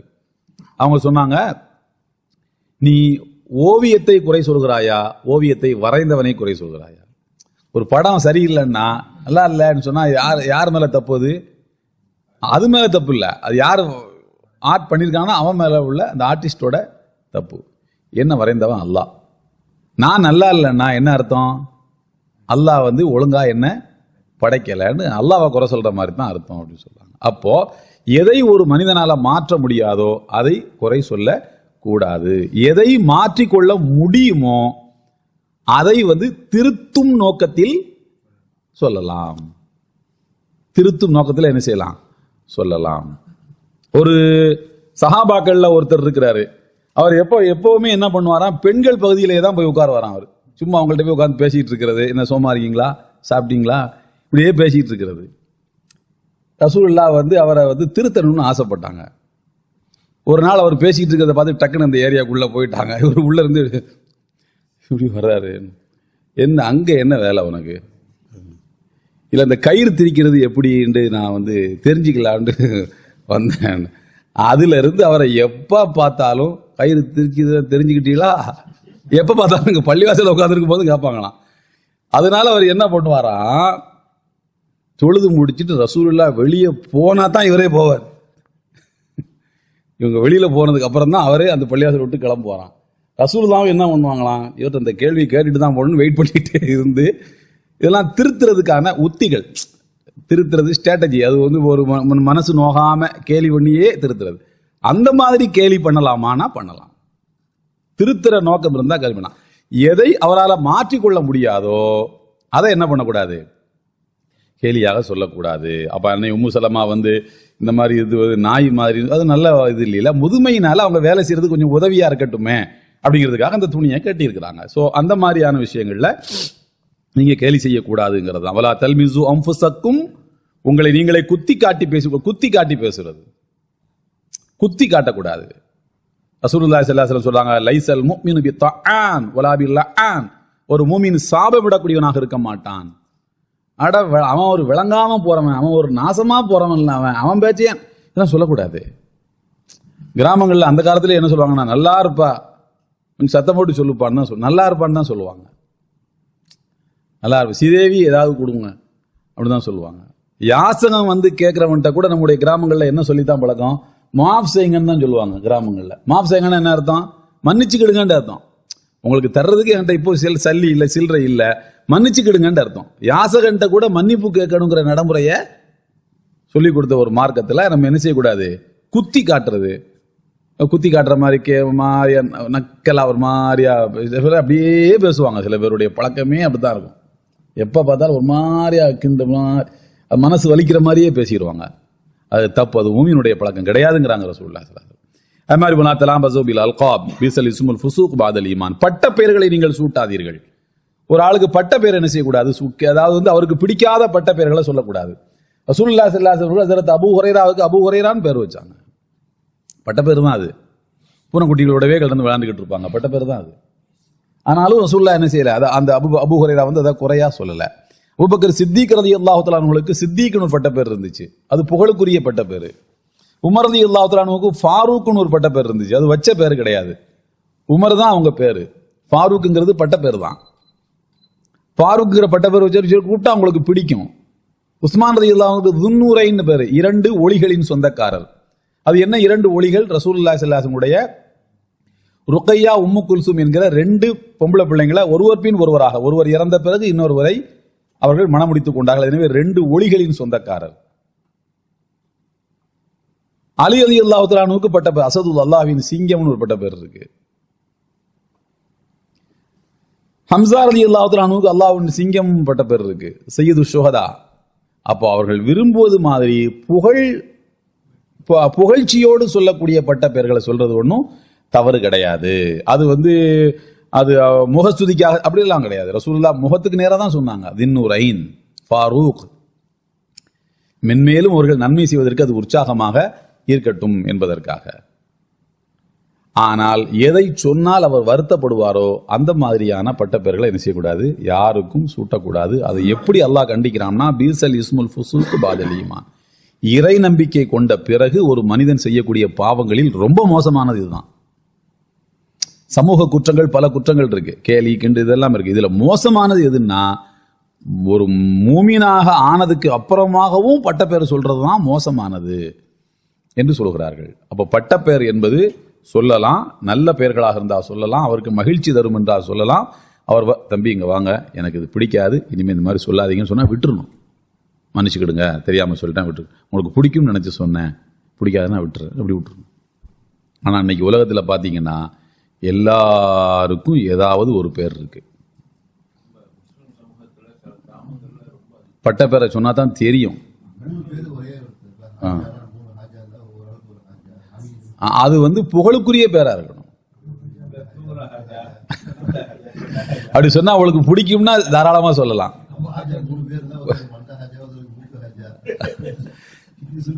அது நல்ல கேரக்டரை சொல்லலாமே. தர்மம் கொடுக்கிற காஜா, சுபுவுக்கு முன்சபல உட்கார்ற காஜா, அப்படி அந்த மாதிரி சொல்லலாம். அந்த மாதிரி நல்ல பெயர்களை சொல்லி சந்தோஷப்படுத்துற மாதிரி இருந்தா துவாவாகவும் அது அமையும். துவாவாகவும் என்ன செய்யும், அது அமையும். அல்லாட்டையும் அது என்ன ஆகும், ஒரு அங்கீகாரமாக அமையும். அப்ப எதுவா இருந்தாலும் மகிழ்ச்சி அடையக்கூடிய பெயர்களாக இருப்பது. அதுக்குத்தான் சொன்ன Omar al Farooq, Abu Bakr Siddique, Usman தின்னூரைன், அலி அல்லாஹ்வின் வாள், காலிதுன் வலீத் அல்லாஹ்வின் வாள், சைஃபுல்லா, அப்படி சொல்றது என்ன இல்ல, தப்பு இல்ல. இது ரசூலுல்லாஹ்வுடைய காலத்திலையும் ஒரே பேர் உள்ள பல பேர் இருந்திருக்காங்க, ஒரே பேர் உள்ள பல பேர் இருந்து இருக்கிறார்கள். ஹைர். உமல்லம், அதுக்கு எடுத்து பாருங்க, உமல்லம் யத்துபு ஃபஉலாயிக ஹுமுல் ஸாலிமூன், யார் இது தௌபா செய்யவில்லையோ அவர்கள் தான் பெரிய அநியாயக்காரர்கள். இப்படி நடந்ததுக்கு அப்புறம் உடனே தௌபா செய்யணும். யா அல்லாஹ் என்ன மன்னிச்சுக்கணும், அவற்றை போய் மன்னிப்பு கேட்டு மீண்டு விட வேண்டும். இல்லை என்றால் அவர்கள் அநியாயக்காரர்களாக கருதப்படுவார்கள். அதுக்கடுத்து வசனம் 12 பாருங்க. இது ரொம்ப முக்கியமான ஒரு வசனம் தான். யாரும் யாரை பற்றியும் தவறாக எண்ணக்கூடாது, தவறாக எண்ணக்கூடாது. சாராய கடையில, டாஸ்மாக் கடையில போயிட்டு ஒரு மனிதர் வெளியில வர்றாரு, அப்படி தள்ளாடுறாருன்னா கூட நீங்க என்ன நினைக்கணும்னா, அவர் சில்லறை மாத்தத்தான் போயிருக்காருன்னு நினைக்கணும். உண்மையிலேயே அவர் தள்ளாடி வாயிலிருந்து வாட வர்றதா இருந்தா மட்டும்தான் நம்ம என்ன செய்யணும். உமர் ரலியல்லாஹு தஆலா அன்ஹுடைய வரலாற்றில் ஒரு தகவல் இருக்கு. சையது குத்துப் அதை அல் அதாலத்துல் இஜ்திமாஇய்யாங்கிற நூலில் பதிவு செய்கிறாரு. உமர் ரலியல்லாஹு தஆலா அன்ஹு நைட் நேரத்தில் நகர்வலம் செல்வாங்க. உங்களுக்கு தெரியும், நகர்வலம் போவாங்க. ஒரு வீட்டில் இருந்து பின்னால் இருந்து இந்த பாத்திரங்கள் உருள்ற சத்தம் இதெல்லாம் கேட்குது. ஊத்து, இன்னும் கொஞ்சம் தண்ணியை கரெக்டாக ஊத்து, இப்படி சத்தம் கேட்குது. அநேகமாக அவர் கலந்து ஏதோ மது மாதிரியான ஒரு பானத்தை குடிக்கிறதுக்கு தயாராகிறாரு. உமர் ரலியல்லாஹு தஆலா நினைக்கிறாங்க, முன்வாசல் வழியா கதவை தட்டிட்டு போனா பாட்டி உஷாராயிடுவான்னு பின்வாசல் வழியா ஏறி குதிச்சுட்டாங்க வீட்டுக்குள்ள. ஏறி குதிச்சா உள்ள ரெடியா இருக்கு, நாளைக்கு நீ பள்ளிவாசலுக்கு வரணும், உனக்கு அங்க தண்டனை இருக்கு அப்படின்னு சொல்லிட்டு போயிட்டாங்க. மறுநாளைக்கு அவர் வந்தார், தைரியமா வர்றாரு. எங்க வா, நேற்று நீ தானே கிளாஸ் சத்தமெல்லாம் கேட்டுச்சு அவங்க வீட்டில இருந்து? ஆமா, உனக்கு தண்டனைலாம் இருக்கட்டுங்க, அதுக்கு மேல நான் சொல்றதை கேளுங்க. அல்லாஹ் குர்ஆன்ல என்ன சொல்றான், வாத்துல் புயூத மின் அபுவாபிஹா, எந்த வீட்டுக்கு போனாலும் தலைவாசல் வழியா போகணும்னு சொல்லியிருக்கான். பின்வாசல் வழியா ஏறிக்கலாம் எந்த வீட்டுக்கு போய் பின்வாசல், உங்க வீட்டுக்கு போனா கூட பின்வாசல் வழியா ஏறி குதிக்கக்கூடாது. வாசல்னு எதுக்கு வச்சிருக்கு, கதவுன்னு எதுக்கு வச்சிருக்கு, கதவை தட்டி இதெல்லாம் சொல்லி அனுமதி கேட்டு தானே போகணும். நீங்க பண்ணது தப்பு. அதனால நீங்க தலைவாசல் வழியா வந்திருக்கணும். அப்பதானே நான் எடுத்து எல்லாத்தையும் ஒளிச்சு வச்சிருக்க முடியும். நீங்க பின்வாசல் வழியா வந்தது ஒரு தப்பு. என்ன ரெண்டாவது என்னன்னா, வலாத்த ஜஸ்ஸு, யாரையும் நீங்க துருவி துருவி ஆராயாதீர்கள்னு சொல்லப்பட்டிருக்கு. நீங்க சத்தம் கேட்டோடனே காது கூட இப்படியே கேட்டீங்கல்ல, அது துருவி துருவி ஆராயிறது தான். அது ஒரு தப்பு. ஒரு மூமினை நீங்க தவறாக எண்ணாதீர்கள் நல்லா சொல்லியிருக்கான். நீங்க தப்பா நினைச்சுக்கிட்டு தான் துருவி பார்த்தீங்க, துருவி பார்த்துட்டு தான் சிவத்தில் எது குதிச்சிங்க. இப்படி 3 தப்பை நேற்று நைட்டு பண்ணிருக்கீங்களே, அது உங்களுக்கு என்ன செய்ய அப்படின்னு கேட்கிறாரு. உமர் ரலியல்லாஹு அன்ஹு சொன்னாங்க, நான் செஞ்சது தவறு, நான் அப்படி செஞ்சிருக்க கூடாது என்று உமர் ரலியல்லாஹு அன்ஹு அவர்கள் சொல்லிட்டாங்க. அப்ப என்னன்னா, ஒரு மூமின் இன்னொரு மூமினை பத்தி தவறாக முதலாவது எண்ணக்கூடாது. இந்த வசனம் இறக்கப்பட்ட காரணம்னு பாத்தீங்கன்னா, ரசூலுல்லாஹி ஸல்லல்லாஹு அலைஹி வஸல்லம் அவர்கள் எங்க வெளியூருக்கு போனாலும் என்ன பண்ணுவாங்கன்னு சொன்னா, 2 வசதி வாய்ப்பான நபி தோழர்கள், செல்வந்தர்கள், அவர்களோட வசதி குறைவான ஒரு நபி தோழரை ஜாயின் பண்ணி விட்டுருவாங்க. இந்த 3 பேரும் சேர்ந்து ஒரு டீம். இந்த வசதி குறைவான நபி தோழர் இருக்கிறார்ல, அவர் இவங்களுக்கு சமையல் பண்ணி கொடுக்கணும், இவங்க ஒட்டகங்களுக்கு தண்ணீர் கொடுக்கணும், அவங்க சாப்பிடுற சாப்பாடை இவர் சாப்பிட்டுக் கொள்ளலாம், அவர்களுடைய வாகனத்தை இவர் பயன்படுத்திக் கொள்ளலாம். ஈக்குவல் ரைட்ஸ் உண்டு. அந்த 2 பேருக்கு இவர் சர்வீஸ் பண்ணணும், சம்பளம் தனியா கிடையாது. போர்களுக்கு போகும்போது இதுதான் ரசூலுல்லாஹ் செய்து கொள்ளக்கூடிய ஒரு நடைமுறை. அப்படி ஒரு தடவை 2 நபி தோழர்கள், 2 செல்வந்தர்களாக இருக்கக்கூடிய நபி தோழர்களோட சல்மானுல் ஃபாரிசி ரலியல்லாஹு தஆலா அன்ஹுவை ஜாயின் பண்ணி விட்டாங்க ரசூலுல்லாஹ். சல்மான் ஃபாரிசி இஸ்லாத்தை ஏற்றுக்கொள்ளும் போது அவங்களுக்கு வயசு ரொம்ப அதிகம், 80 வயசுக்கு மேல. இஸ்லாத்தை ஏற்றுக்கொள்ளும் போது 80 வயசுக்கு மேல அவங்களுக்கு. அவங்க பயணத்தில் அயர்ந்து தூங்கிட்டாங்க. சமையல் பண்ணி கொடுங்க, நாங்கள் கொஞ்சம் ரெஸ்ட் எடுக்கிறோம்னு சொல்லிட்டு ஒட்டகங்களுக்கு தண்ணீர்லாம் கொடுத்துட்டு வாங்க அப்படின்னு சொல்லிட்டு அவங்க சல்மான் ஃபாரிசி அசந்து தூங்கிட்டாங்க. சமையல் ஒன்றும் பண்ணலை. ரசூலுல்லாஹ் ஒரு இடத்துல தங்கினா 1 மணி நேரம் 2 மணி நேரம் 2 மணி நேரம் அவ்வளோதானே தங்க முடியும். பிரேக் விட்டோம், அவ்வளோதான் டைம் கொடுக்க முடியும். பிரேக் முழு நேரமாகவும் செய்ய முடியாது. அந்த டைம் முடிஞ்சோன்னு எல்லாரும் வாங்க போவோம் அப்படின்னு சொல்லும்போது அப்பதான் சல்மான் ஃபாரிசி காத்திருந்தாங்க, சாப்பாடு காத்திருந்த. என்னங்க சாப்பாடு என்னங்க ஆச்சு? ஐயோ நான் தூங்கிட்டேனே, சமையல் ஒன்றும் ரெடி பண்ணலையே அப்படிங்கிறாங்க. உடனே அந்த 2 நபி தோழர்களும் ரசூலுல்லாஹ்ட்ட போய், அல்லாஹ்வுடைய திருத்துதரே, எங்க தலையில வச்சு இந்த பெரிய மனுஷனை கட்டி விட்டீங்க, அவ ஒன்றும் எங்களுக்கு ஒன்றும் சாப்பாடுலாம் ஒன்றும் பண்ணி தரல, இப்போ நாங்கள் என்ன பண்றது, பயணத்தை தொடர்றதா சாப்பிட்டு வர்றதா அப்படின்னு சொல்லும்போது ரசூலுல்லாஹ் சொல்றாங்க, அப்படியா? எப்போதுமே சல்மான் ஃபாரிசி மேல ரசூலுல்லாஹ்வுக்கு ஒரு பெரிய மரியாதை உண்டு, பெரிய மரியாதை உண்டு. சல்மானு மின்னா அஹ்லு பைத். சல்மான் அஹ்லுல் பைத்னு சொன்னாங்க, பிறப்பால இல்ல, உணர்வுகளால, எண்ணங்களால. என் குடும்பத்தில் ஒரு ஆளுங்க அவரு அப்படி சொல்லுவாங்க. விட்டு கொடுக்க மனசு இல்லை. உடனே டென்ஷன் ஆகாதீங்கப்பா, சாப்பாடு தானே வேணும். எனக்கு சமையல் பண்ணி தரக்கூடிய உசாமா பின் ஸைத் ரலியல்லாஹு தஆலா அன்ஹு, அவரை பார்த்தேனா, அவர் கொஞ்சம் சாப்பாடு மிச்சம் இருக்கு, அதை வாங்கி நீங்க சாப்பிட்டுக்குங்க, சாப்பிட்டு தண்ணியெல்லாம் குடிச்சிட்டு வாங்க, நம்ம போவோம், பயணத்தை லேட் பண்ண வேண்டாம்னு சொல்றாங்க. உடனே அந்த 2 பேரும் போறாங்க. அஸ்ஸலாமு அலைக்கும், ரசூலுல்லாஹ் எங்களை அனுப்பி வச்சாங்க, உங்கள்கிட்ட ஏதோ சாப்பாடு இருக்காம்ல, அதை வாங்கி சாப்பிட சொன்னாங்க, சாப்பிட்டு பயணத்தை தொடரலாம்னு சொன்னாங்க. ஐயோ இப்போ தானங்க எல்லாத்துக்கும் கொஞ்சம் கொஞ்சமா மிச்சத்தை தூக்கிட்டு போக வேண்டாம்னு எல்லாத்துக்கும் ஆளு கொஞ்சமா கொடுத்து இதெல்லாம் காலி பண்ண இல்லையே அப்படிங்கிறாங்க. உடனே அந்த 2 பேரும் பசி ஒரு பக்கம், சாப்பாடு இல்லையேங்கிற கவலை ஒரு பக்கம், திரும்பி வரும்போது கஞ்சன் அப்படின்னு சொல்லிட்டு போறாங்க. இருக்கு வச்சுக்கிட்டு தான் ரசூலுல்லாஹ் சொல்றாங்க இருக்குண்டு, இல்லாம எப்படி இருக்கும், கஞ்சன் அழு அப்படின்னு சொல்லிட்டு திரும்பி வர்றாங்க. வந்துட்டு ரசூலுல்லாஹ்ட்ட சொல்றாங்க, அல்லாஹ்வுடைய திருத்துவரை, நீங்க இருக்குன்னு சொன்னீங்க, அங்க ஒண்ணு இல்ல, எங்களுக்கு சாப்பிடுவதற்கு இறைச்சி எதுவும் கிடைக்கவில்லை, சாப்பிடுவதற்கு இறைச்சி எதுவும் கிடைக்கவில்லை. ரசூலுல்லாஹ் ஸல்லல்லாஹு அலைஹி வஸல்லம் சொன்னாங்க, இப்ப தானே உசாமாவுடைய இறைச்சியை சாப்பிட்டீங்கல்ல, இறைச்சி எதுவும் கிடைக்கல, இப்ப சாப்பிட்டு வந்தீங்களா, உசாமாவுடைய கறியைத்தான் சாப்பிட்டு வந்தீங்க. கஞ்சன் சொன்னது என்னது, அவருடைய புறம் பேசிட்டீங்க, அவருடைய இறைச்சியைத்தான் நீங்க சாப்பிட்டு வந்திருக்கீங்க என்று நபிகள் நாயகம் ஸல்லல்லாஹு அலைஹி வஸல்லம் அவர்கள் சொன்னார்கள். இவங்களுக்கு ஆஹா நம்ம பெரிய தப்பு பண்ணிட்டோமே, அப்படி சொல்லியிருக்க கூடாத. பசி வந்தா 10 பறந்துரும் சொல்லியிருக்காங்கல்ல. பசி வந்துட்டா கணவன் மனைவியும் சேர்ந்து தான் சாப்பிடுவாங்க. பசி வந்துட்டா கணவனாவது மனைவியாவது முதல்ல வயத்தை பார்ப்போம்.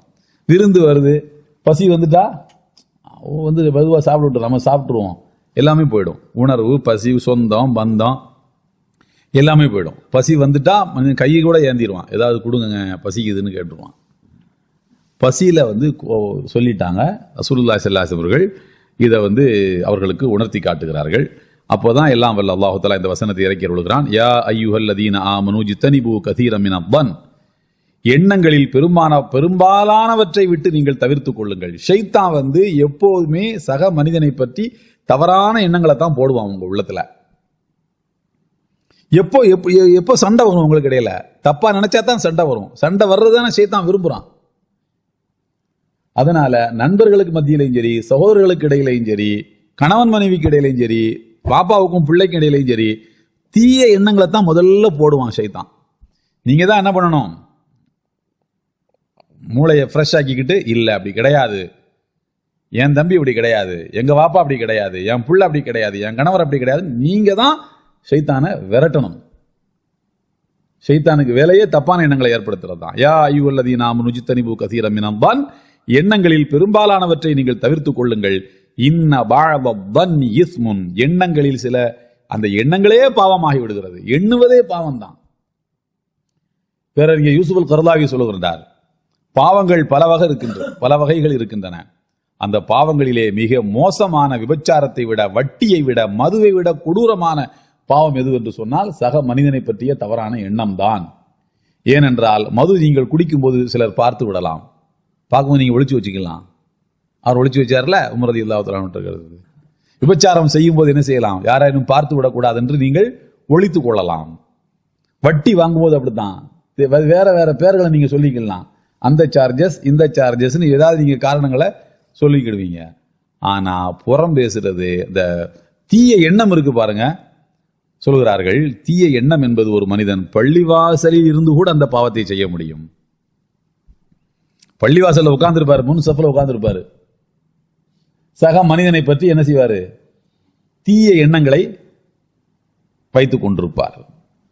அப்போ நன்மைகளை சேர்க்க வேண்டிய ஒரு இடத்தில் கூட நீங்கள் அந்த பாவத்தை செய்ய முடியும். எனவே இது அதை விடவும் மிக பயங்கரமான ஆபத்து என்று சொல்கிறார்கள். அப்போ தவறான எண்ணங்களை தவிர்த்துக் கொள்ளுங்கள்.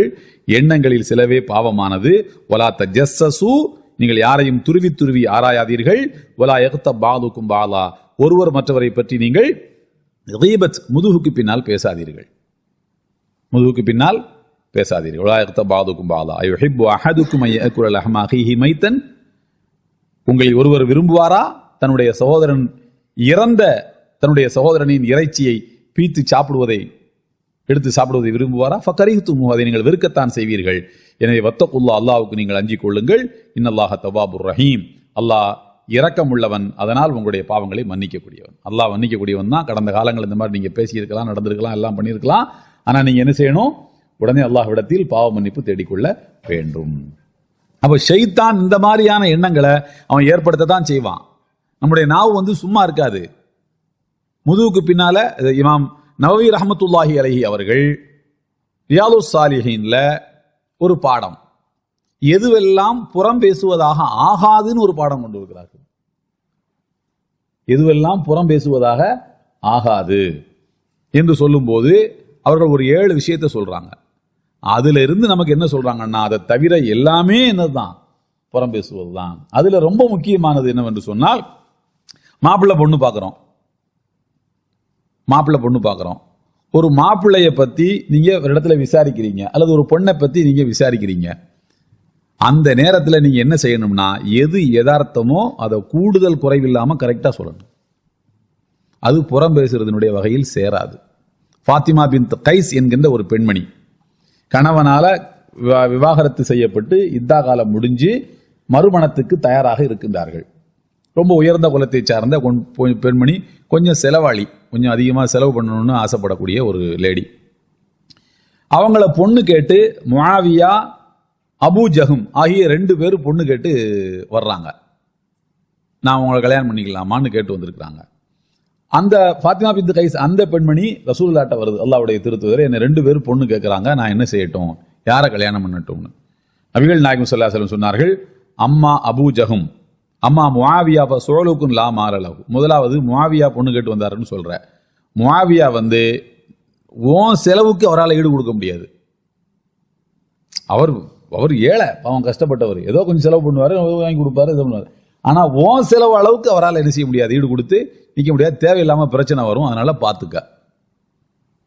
அபூ ஜஹம் என்பவர் ஃபலா யலஉ அஸாஹு அன் ஆதிகிஹி, எப்போதும் தன்னுடைய தோளில் தூக்கி கம்பை வைத்துக் கொள்வார். அதுக்கு 2 அர்த்தம் சொல்றாங்க. ஒன்னு, அடிக்கடி ஒரு வெளியூர் போவார். அந்த காலத்துல தோல்ல கம்பு வச்சுக்கிட்டு இந்த சாப்பாடு கட்டிட்டு தானே இப்படி போவாங்க வெளியூருக்கு. அடிக்கடி வெளியூருக்கு போயிடுவாரு. நீ செலவுக்கெல்லாம் என்ன பண்ணுவ, சும்மாவே செலவாளி, நீ எவ்வளவுதான் கொடுத்துட்டு போக முடியும், பாத்துக்க. இன்னொரு அர்த்தம் என்னன்னா, ஏதாவது ஒண்ணு பிடிக்காம நடந்துக்கிட்டா அடிச்சிருவாரு, கவனமா இருந்துக்க அப்படிங்கிறாங்க. அதனால நான் ஒரு ஆளை உனக்கு சஜஸ்ட் பண்றேன், அவரை கல்யாணம் பண்ணிக்கிறியா அப்படின்னு கேட்குறாங்க. யாருன்னு கேட்குறாங்க. உசாமா பின் ஸைத நீ கல்யாணம் பண்ணிக்கோன்னு சொல்றாங்க ரசூலுல்லாஹ். இந்த அம்மாவுக்கு அதில் விருப்பம் இல்லை. அவங்க கொஞ்சம் கருப்பா இருப்பாங்க. அவங்க அம்மா கருப்பு, வாப்பா எமன்ல இருந்து உள்ள ஆள் நல்ல ஃபேரா இருப்பாரு. அவங்க அம்மா ஒரு அடிமை வம்சத்தை சார்ந்தவங்க. இவர் அம்மாவுடைய தோற்றத்துல இருப்பார். நல்லா கொஞ்சம் அப்படியா, உசாமாவா கல்யாணமா பண்ணிக்கம்மா, நல்லா இருப்பீங்க, சந்தோஷமா இருப்பீங்க. அவர் வெள்ளை பொண்ணா கிடைச்சிருச்சுன்னு அவர் சந்தோஷமா உன்னை வச்சுக்கிடுவாரு. ஏன்னா அவர் கருப்பா இருக்கிறதுனால நல்லா இருக்கும், நல்லா ஒத்து போவோம், கல்யாணம் பண்ணிக்கான்னு. நீங்க சொல்றதுனால கல்யாணம் பண்ணிக்கிற அல்லாஹ்வுடைய திருத்துதரையும் கல்யாணம் பண்ணிக்கிட்டாங்க. அவங்க சொல்றாங்க, அந்த அம்மாவை அவர் தாங்குன்னு தாங்க வரான். ஏன்னா கிடைக்காத பொண்ணு கிடைச்சிருச்சுல அவருக்கு, தாங்குன்னு தாங்க வரான். ஒரே செலவு பண்றது என்ன, அது என்ன, இது என்ன. மற்ற பெண்களெல்லாம் பார்த்து அந்த பெண்ணை பார்த்து பொறாமப்படக்கூடிய அளவுக்கு மாப்பிள்ளை அமைஞ்சா இப்படி இல்லாம அமையணும், நல்லா ரசூலுல்லாஹ் சொன்னான்னு பறக்கத்துக்காக கல்யாணம் பண்ண, ஆனா எப்படி கிடைச்சிருச்சு பத்தியா அவனுக்கு மாப்பிள்ளை அப்படின்னு சொல்லி என்ன செய்வாங்களாம், அந்த சந்தோஷப்படுவாங்க அப்படின்னு.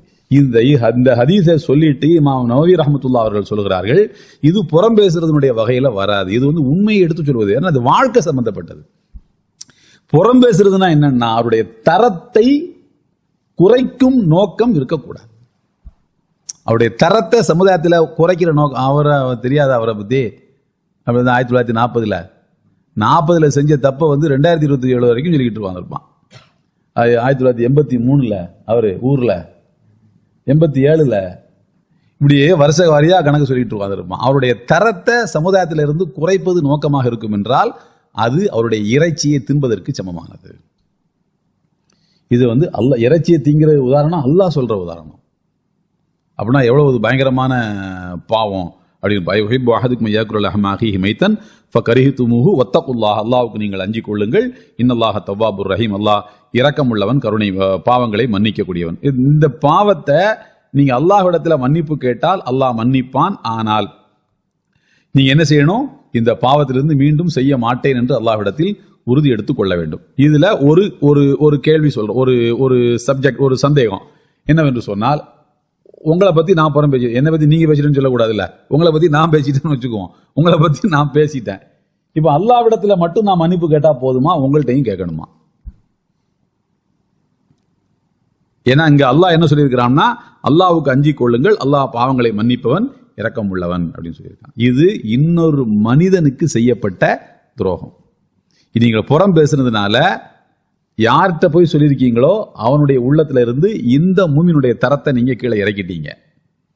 அதனால நீங்க சம்பந்தப்பட்ட நபர்கிட்டே போய் நான் உங்களை பத்தி தப்பா பேசிட்டேன், நீங்க அல்லாஹ்வுக்காக என்ன மன்னிச்சுக்கிடுங்கன்னு சொல்லணும். யார்கிட்ட போய் நீங்க பேசியிருக்கீங்களோ அவற்றை போய் நான் அவரை பத்தி தப்பா தான் உங்கள்ட்ட என்ன செஞ்சிட்டேன் சொல்லிட்டேன், நீங்க அதை என்ன செய்யாதீங்க, பெருசா எடுத்துக்கொள்ளாதீர்கள், மன்னித்துக் கொள்ளுங்கள்னு சொல்லிட்டு அல்லாஹ்ட்டையும் நீங்க மன்னிப்பு கேட்கணும். இப்படி முக்கோணம் வருது. அதுல அல்லாஹ்ட்டையும் மன்னிப்பு கேட்டால்தான் நீங்கள் இதிலே அல்லாஹ்வுடைய மன்னிப்பை பெற முடியும். இதற்கு மேலையும் ஒரு சக மூமினுடைய அந்தஸ்தை குறைச்சதுக்கு அப்புறமாவும் அல்லாஹ் அவங்களை மன்னிக்கிறான்னா அவன் இரக்கம் உள்ளவன், அதனாலதான் மன்னிக்கிறான், தவ்வாபுர் ரஹீம். அதுக்கடுத்து யா அய்யுஹன்னாஸ் வசனம் 13, இன்னா ஹலக்னாக்கும் மின் ذكر وانثى وجعلناكم شعوبا وقبائل لتعارفوا இன் அக்ரமக்கும் இன்தல்லாஹி அத்காக்கும் இன்னல்லாஹ அலீமுன் கபீர். ரொம்ப முக்கியமான ஒரு வசனம். ஓ மனிதர்களே, நான் உங்களை அல்லாஹு தாலா உங்களை படைத்திருப்பது, நாம் உங்களை ஒரு ஆண் ஒரு பெண்ணில் இருந்தே படைத்தோம். வஜால்நாக்கும் ஷுஅபன் கபாயில், உங்களை பல கிளைகளாகவும் கோத்திரங்களாகவும் ஆக்கினோம். எதற்காக என்றால் லிதஆரஃபு, ஒருவர் மற்றவரை அறிந்து கொள்வதற்காகத்தான். அதாவது உலகத்தில் எல்லா மனிதர்களும் ஒரு ஆண் ஒரு பெண்ணில் இருந்து படைக்கப்பட்டவர்கள் தான். இதே மாதிரியான ஒரு வாக்கியத்தை சூரத்து நிசாவில் அல்லாஹ் சொல்றான். யா அய்யுஹன்னாஸு தக்கு ரப்பக்கும் அல்லதீ கலகக்கும் மின் நஃப்ஸின் வாஹிதா, ஒரு ஆத்மாவிலிருந்து உங்களை படைத்த இறைவனுக்கு நீங்கள் அஞ்சிக் கொள்ளுங்கள். இந்த ஒரு ஆத்மாவிலிருந்து படைத்தத சூரத்து நிசாவிலையும் இங்கேயும் அல்லாஹ் ஏன் சொல்லி காட்டுறான் அப்படின்னு சொல்லி கேட்டா, ஆணுக்கும் பெண்ணுக்கும் இருப்பது ஒரே ஆத்மா தான், ஒரே வகையான உணர்வு தான். ஒரு காலகட்டத்தில் பெண்ணுக்கு ஆத்மா உண்டான்னு விவாதம் பண்ணிக்கிட்டு இருந்தான். 100 ஆண்டு கால விவாதத்துக்கு பிறகு பெண்ணுக்கு ஆத்மா இருக்குது, ஆனா அது மிருகத்துக்கு இருக்கிற மாதிரியான ஆத்மா, மனிதனுக்கு இருக்கிற ஆத்மா கிடையாது. அதனால சுய விருப்பம் ஆசை எல்லாம் பொம்பளைக்குன்னு தனியா ஒன்று இருக்கப்படாது என்று சொல்லி கொண்டிருந்தார்கள். அந்த காலகட்டத்தில் தான் அல்லாஹ் சொல்றான், ஒரு ஆத்மாவிலிருந்து ஒரு ஆண் ஒரு பெண்ணிலிருந்து நாம் உங்கள் எல்லோரையும் படைத்தோம். உங்களுக்கு என்ன உணர்வு இருக்கோ அதே மாதிரி எனக்கு இருக்கும், உங்களுக்கு என்ன ஆசை இருக்கோ அதே மாதிரி எனக்கும் ஆசை இருக்கும். நீங்க நல்லா இருக்கணும்னு ஆசைப்படுற மாதிரி நான் நல்லா இருக்கணும்னு எனக்கும் ஆசை இருக்கும். நீங்க என்னை பத்தி பேசக்கூடாதுன்னு நான் நினைக்கிற மாதிரி நான் உங்களை பத்தியும் பேசக்கூடாது. உணர்வு என்பது எல்லோருக்கும் ஒரே மாதிரியானது தான். அவன் ஒன்னும் உருட்டுக்கட்டையினால படைக்கப்பட்டவன் இல்லை, அவனுக்கும் மனசு இருக்கு. அவனை பத்தி புறம் பேசினது, அவனை பத்தி கோல் சொன்னது அவன் மனசும் வலிக்கும். அதனால உணர்வுகளோடு எப்படி ஒரு மனிதனுடைய உணர்வுகளோட நீங்க நடந்து கொள்ள வேண்டும் என்று சொல்லும் போது கடைசியா சொல்லி காட்டுகிறான், வஜஅல்நாக்கும் ஷுஅபன் கபாயில், உங்களை பல கிளைகளாகவும் கோத்திரங்களாகவும் அமைத்தது எதற்காக என்றால் லிதஆரஃபு, அறிந்து கொள்வதற்காக. என்ன குடும்பம், இந்த குடும்பத்தை சார்ந்தவர், இந்த ஊர், இப்படி அறிமுகமாகிக் கொள்வதற்குத்தான் உங்களை பல கிளைகளாகவும் பல தோற்றமுடையவர்களாகவும் அமைத்தோமே அன்றி பெருமை அடிப்பதற்காக அல்ல, பெருமை அடிக்கிறதுக்காக கிடையாது. கருப்பு தோல் வெள்ளத்தோல் இதெல்லாம் அடையாளப்படுத்துறதுக்காக தான். அந்த மொழி இந்த மொழி அடையாளப்படுத்துறதுக்கு தான், எந்த மொழியை பேசுறவர் அடையாளப்படுத்துறதுக்கு தான். இதுல ஏற்றத்தாழ்வுகள் என்பது கிடையாது. இந்த சமத்துவத்தை உலகத்துல இஸ்லாம் மட்டும்தான் சொல்லியிருக்கிறது. ஏற்றத்தாழ்வு இஸ்லாத்தை இருக்கா? இருக்கு. இன்ன அக்ரமக்கும் இந்தல்லாஹி அத்துக்காக்கும். எந்த அளவுக்கு ஒரு மனிதனுடைய உள்ளத்துல இறையச்சம் இருக்கிறதோ அந்த அளவுக்கு அவர் உயர்ந்தவர். எந்த அளவுக்கு ஒரு மனிதனுடைய உள்ளத்துல இறையச்சம் குறைவா இருக்கோ அந்த அளவுக்கு அவர் தரத்தில் தாழ்ந்தவர், அவ்வளவுதான். இறையச்சத்தை அடிப்படையாக வைத்துத்தான் ஒரு மனிதனுடைய உயர்வும் தாழ்வும் மதிப்பிடப்படுகிறது. மற்றபடி குலத்தின் பெயரால், கோத்திரத்தின் பெயரால், வம்சத்தின் பெயரால், பேசுகிற மொழியின் பெயரால், தோலின் நிறத்தின் பெயரால் எந்த பெருமையும் ஒரு மனிதனுக்கு கிடைக்காது. நான் உங்களுக்கு அபூஜஹலை பத்தி சொன்னேன். பத்ரு போர்க்களத்தில் கொல்லப்பட்டார். அவருடைய ஒட்டகம், அபூஜஹலுக்கு மட்டுமல்ல பெருமை, அவருடைய ஒட்டகத்துக்கும் ஒரு பெருமை இருக்குன்னு அவர் நினைச்சுக்கிட்டு இருந்தாரு.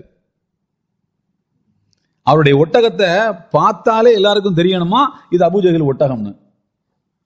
அதுக்கு அவன் என்ன பண்ணிருக்கிறாருன்னு சொன்னா, ஒட்டகத்தினுடைய மூக்குல தங்க வளையத்தை மாட்டி வச்சிருப்பாராம். சில அறிவிப்புகள்ல வெள்ளி வளையம் இருக்குது. அபூதாவுல வரக்கூடிய அறிவிப்புல வலது பக்கம் தங்க வளையமும் இடது பக்கம் வெள்ளி வளையமும் மாட்டிருந்தான் அப்படின்னு வருது. பத்ரு போர்க்களத்துல அந்த ஒட்டகத்துல ஏறித்தான் அவர் என்ன பண்ணிருக்கிறாரு, சண்டைக்கு வந்தாரு.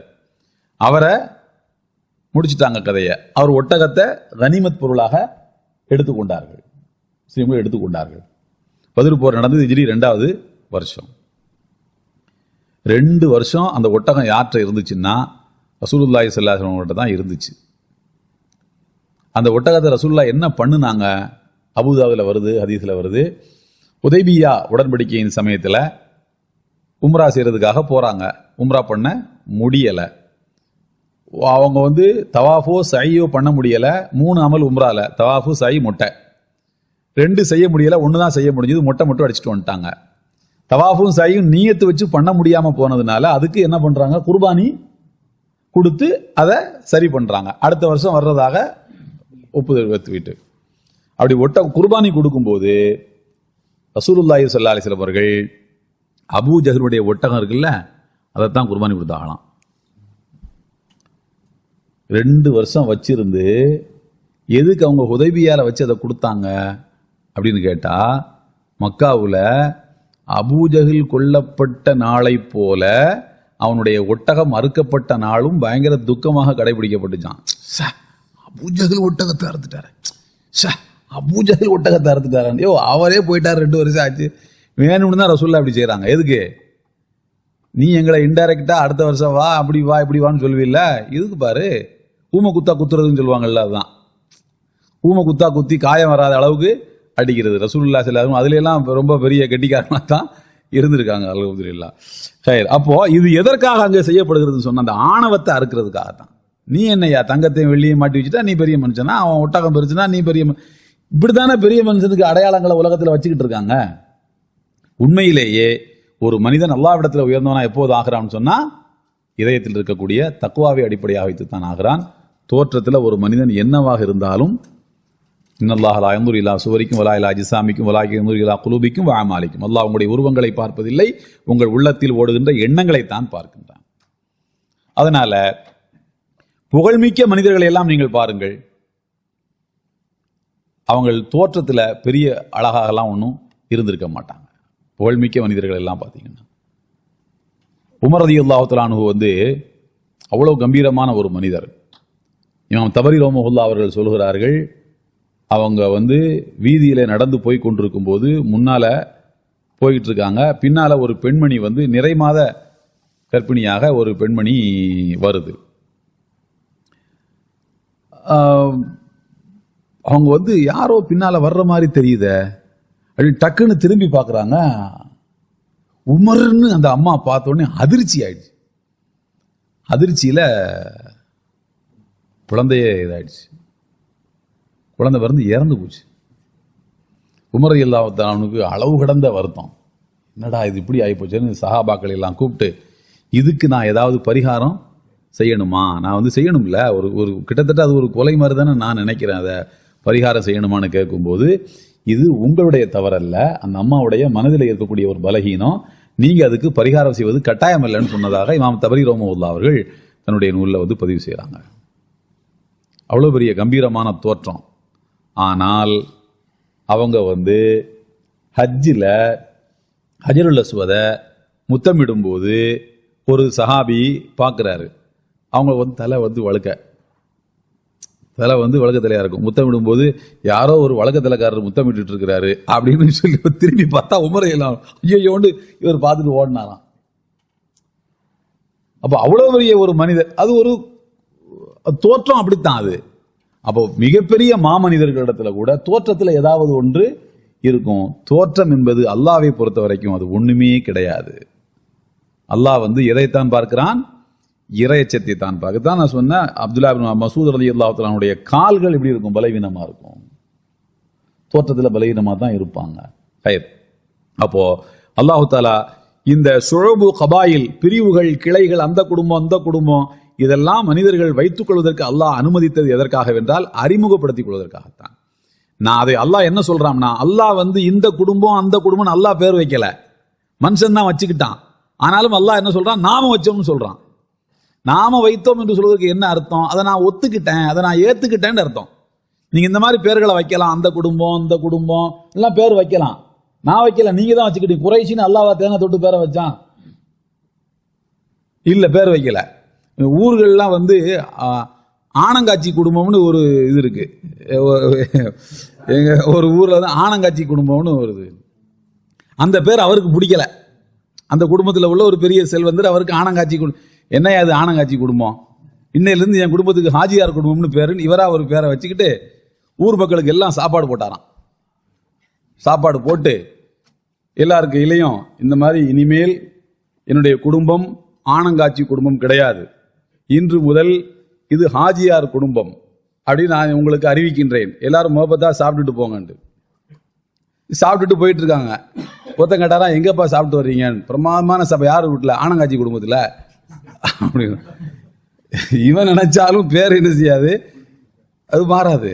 அது பேர் அப்புறமா கடைசியில் என்ன சொல்லுவான்னா, ஹாஜியார் குடும்பம் என்று பெயரை மாற்றிய ஆனங்காட்சி குடும்பம் தான் அப்பவும் சொல்லுவானே தவிர, அது ஒரு காலமும் அந்த பேரு மாற போறது கிடையாது. இது அல்லாஹ் இதை ஒத்துக்கிட்டான். வஜஅல்நாக்கும் ஷுஅபன் கபாயில், கிளைகளாகவும் கோத்திரங்களாகவும் நாம் தான் அமைத்தோம். அக்ரமக்கும் இன்தல்லாஹி அத்காக்கும், உங்களிடத்தில் மிக்க கண்ணியத்துக்குரியவர்கள் யார் என்றால் உங்களில் யார் இறையச்சம் உள்ளவரோ அவர்தான். இன்னல்லாஹ் அலீமுன் கபீர், அல்லாஹ் அனைத்தையும் அறிந்தவன், அனைத்து ஞானங்களையும் பெற்றவனாக இருக்கின்றான் என்று கூறுகிறான். அப்போ தக்குவா என்பது எதை காட்டுகிறது? தக்குவா என்பது எங்க இருக்குன்னு கேட்டாங்க. ரசூலுல்லாஹி ஸல்லல்லாஹு அலைஹி வஸல்லம் சொல்றாங்க, தக்குவா என்பது இங்கே இருக்கிறது. உமர் ரலியல்லாஹு தஆலா அன்ஹு கேக்குறாங்க, தக்குவா என்பது என்னன்னு. உமர் ரலியல்லாஹு அன்ஹு சொல்கிறார்கள், கடுமையான காற்று வீசி அடிக்கக்கூடிய ஒரு வேளையில், ஒரு ஒற்றை அடி பாதையில் 2 பக்கமும் முள்ளு மரமா நிக்குது, காத்து பலமா வீசி அடிக்குது. அந்த முள்ளு மரத்தில் உள்ள முள்ளு வெயில் பட்டு அதை ஒடிஞ்சு கீழே விழுந்து கிடக்குது. இலை உதிர் காலத்துல விழுந்து கிடக்கும்ல, அந்த மாதிரி முள்ளு கீழே விழுந்து கிடக்குது. அந்த நேரத்துல நீங்கள் அந்த பாதையில் எப்படி நடந்து போவீர்களோ அதுதான் தக்குவா. அதாவது காத்து அடிச்சு நம்ம சட்டை முள்ளு மேல பற்றக்கூடாதுன்னு சட்டையை இழுத்து இப்படி பிடிச்சுக்குவீங்க. சின்ன பாதை, கீழையும் பார்த்துக்குவீங்க. முள்ளு எது கீழே ஒட்டி கிடக்குதான், கீழையும் பார்த்துக்குவீங்க. வலது பக்கம் இடது பக்கமா முள்ளு கிளைகள் நீட்டிக்கிட்டு இருக்கு, அது மேல பற்றக்கூடாது. காத்தடிச்சு துணியும் பற்றக்கூடாது, காத்தடிச்சு செடியும் மேல பற்றக்கூடாது. காத்து அடிச்சாலே பிரச்சனை. அப்படி ரொம்ப கவனமா நீங்க போய்கிட்டு இருப்பீங்க. இப்படி உலகத்துல வாழ்றதுக்கு பேர் தான் தக்குவா. எதை செய்தாலும் நாம அந்த பாவத்துல விழுந்துடும். எதை செய்தாலும் நாம இந்த பாவத்தில் என்ன செய்யக்கூடாது, விழுந்துடக்கூடாதுன்னு ஒவ்வொரு செயலையும் ரொம்ப நுட்பமாக சாப்பிடுறது, தண்ணி குடிக்கிறது, பார்க்கிறது, பேசுறது, தூக்கத்திலிருந்து எந்திக்கிறது, தூங்க போறது, எல்லா விஷயங்களிலுமே அல்லாஹ் என்ன சொல்லியிருக்கான், அல்லாஹ் என்ன சொல்லியிருக்கான்னு பார்த்து பார்த்து பார்த்து பார்த்து பண்றதுக்கு பேர் தான் தக்குவா. இதையும் தாண்டி மனிதனிடத்தில் சில தவறுகள் வரலாம். அப்படி தவறுகள் வருகின்ற போது உடனே விழித்துக் கொள்ள வேண்டும். ஆகா, அந்த தப்பை நான் செஞ்சிருக்க கூடாதுன்னு உடனே அல்லாஹ் இடத்துல மன்னிப்பு கேட்பதற்கு பேர் தான் தக்குவா என்பது.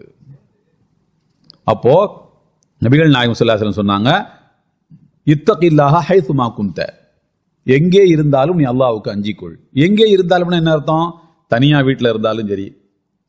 சில தவறுகள் இருக்குது, அந்த தவறுகளை தொழில் பார்ட்னர் கூட தான் செய்ய முடியும், வேற யாரு கூடயும் சேர்ந்து செய்ய முடியாது.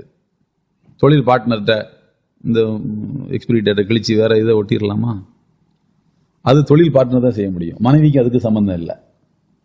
சில தவறுகளை மனைவியோட மட்டும்தான் செய்ய முடியும், தொழில் பார்ட்னருக்கு அதுக்கு சம்பந்தம் இல்லை. சில தவறுகளை பொய் சொல்றது, ஏமாத்துறது பிள்ளைங்களோட மட்டும்தான் செய்ய முடியும். வந்தா எப்படி சொல்லிடு, அப்படி சொல்லிடு, பாப்பா இல்லைன்னு சொல்லிடு, இப்படிதான் செய்ய. இப்போ தவறுகள் பல விதமான அடுக்குகள்ல இருக்கு, புரிஞ்சுங்களா? இந்த எந்த வகையான தவறுகள் எப்படிப்பட்ட நிலையிலும் நீ அல்லாஹ்வுக்கு அஞ்சிக்கோ. இது தேவையா? இந்த பொய் இப்போதைக்கு உனக்கு தேவையா?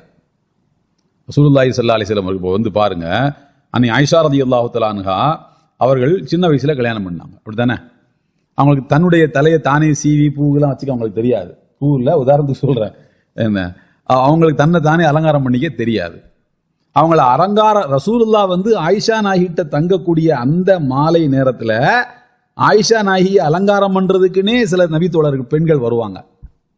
அஸ்மா பின்த் உமைஸ் ரொம்ப முக்கியமான நபி தோழர், சஹாபியா பெண்மணி, அவங்க வருவாங்க. அப்படி ஒரு நாள் ஒரு 4-5 பெண்மணிகள் ஆயிஷா நாயகிக்கு தலை சீவுறது அப்படி இப்படி எல்லாம் பண்ணிட்டு இருக்காங்க. ரசூலுல்லாஹ் பார்த்தாங்க, ரொம்ப நேரம் ஆச்சு. ஆயிஷா நாயகி வீட்டில் ரசூலுல்லாஹ் தங்குற அன்னைக்கு அவங்களுக்கு அன்பளிப்புகள் அதிகமாக கொடுக்கப்படும். சஹாபி பெண்மணிகள் கொண்டு கொடுப்பாங்க. ஒருத்தர் ஒரு பாத்திரத்தில் கொண்டு பால் கொடுக்குறாரு. ரசூலுல்லாஹ் ஸல்லல்லாஹு அலைஹி வஸல்லம் என்ன செய்றாங்க, பாலை வாங்கி பார்க்குறாங்க, நல்லா சுட சுட இருக்குது எல்லாம் பண்ணுது. தோழிமார்கள்ட்ட சொன்னாங்க, ஆயிஷாவுடைய தோழிமார்கள்ட்ட, நீங்கள் ஆளு கொஞ்சமாக அந்த பாலை குடிச்சுக்கோங்க அப்படின்னு சொல்கிறாங்க. அஸ்மா பின்த் உமைஸ் அவங்க சொல்கிறாங்க, அல்லாஹ்வுடைய திருத்தூதரே, எங்களுக்கு பசிக்கலை, அதெல்லாம் பசியெல்லாம் எங்களுக்கு இல்லையே அப்படின்னு. ரசூலுல்லாஹ் சொல்கிறாங்க, லா தஜ்மஅன ஜூஅன் வ கிதுபா, பசியையும் பொய்யையும் ஏன் ஒன்றாக கலக்கிறீர்கள்? எதுக்கு பசியும் இருக்குது, பசி இல்லைன்னு எதுக்கு சொல்லணும்? பொய் தானே இது. நீங்க அலங்காரம் பண்றதுக்கு வரும்போது வயிறு ஃபுல்லா சாப்பிட்டு வந்திருந்தா கூட இப்ப பசி வந்திருக்கும். அவ்வளவு நேரமா உட்காந்து இந்த முடியை எங்க சுருட்டி போடுறது, இந்த முடியை எங்க சுருட்டுறது, என்னெல்லாமோ பண்ணிட்டு உட்காந்துறீங்க. அங்க என்னவோ கணவருக்கு சந்தோஷமா அனுப்பி வைக்கணுங்க, எல்லா வேலையும் பண்றீங்க. எனக்கே தெரியுது அவங்களுக்கு பசி வந்திருக்கும்னே, அதனால சாப்பிடுங்க. அஸ்மா பின்த் உமைஸ் சொன்னாங்க, அல்லாஹ்வுடைய திருத்தூதரே, இதெல்லாம் ஃபார்மாலிட்டிக்கு சொல்றது தானே. இப்பதான் ஒரு டீ குடிச்சிட்டு வந்தேன், இப்பதான் 4 சம்சா ஒரு டீ. அந்த கிராமத்தில் சொல்லுவான், பச்சை தண்ணியை குடிச்சிட்டு பல்லு குத்துறதுன்னு சொல்லுவாங்க. கிராமத்தில் குடிச்சிட்டு வந்துருக்கு பச்சை தண்ணி, ஆனால் என்னமோ பிரியாணி சாப்பிட்டு வந்த மாதிரி அப்படின்னு இது பண்ணிட்டு இருப்பான். இதெல்லாம் சும்மா ஒரு ஒரு சந்தோஷத்துக்காக, ஒரு மறைக்கிறதுக்காக சொல்றது தானேங்க அல்லாஹ்வுடைய. இது எப்படி பொய் ஆகும்? நபிகள் நாயகம் ஸல்லல்லாஹு அலைஹி வஸல்லம் சொன்னார்கள், இன்னல் கிதுப யுக்தபு கிதுபம் வ இன்னல் கதீபத்த துக்தபு கதீபா. பொய் பொய் என்றுதான் எழுதப்படும், பொய் சொன்னவள் என்றுதான் எழுதப்படும். அந்த மலக்குக்கு அவருக்கு தெரியுமா ஏன் இந்த பொய்யை சொன்னார் தெரியுமா? அதுக்கு அவருக்கு வேலை அது கிடையாது. பொய்னா பொய்ன்னு எழுதிட்டு போயிட்டே இருப்பார், உண்மைனா உண்மைன்னு எழுதிட்டு அல்லாஹ் தான் அதை முடிவு செய்ய போறான் ஏன் சொல்லப்பட்டது என்று. அதனாலதான் இறை தூதர் இப்ராஹிம் அலைஹிஸ்ஸலாம் அவர்களை பற்றி ரசூலுல்லாஹி ஸல்லல்லாஹு அலைஹி வஸல்லம் சொல்லும்போது லம் யக்திப் இப்ராஹிம் பில்லா ஸலாஸ கதிபாத், இப்ராஹிம் நபி 3 பொய்கள் சொன்னார்கள்னு சொன்னாங்க. இப்ராஹிம் நபி 3 பொய்கள் சொன்னாங்க. ரசூலுல்லாஹ் ஏன் சொல்லணும்? மலை எழுதப்படுறது ஒரு பொய் சொன்னாங்கன்னு தான் எழுதப்படும். அல்லாஹ் தான் அதை முடிவு செய்வான். இதுக்கு பொய்யின் தீமையை கொடுக்க கூடாது.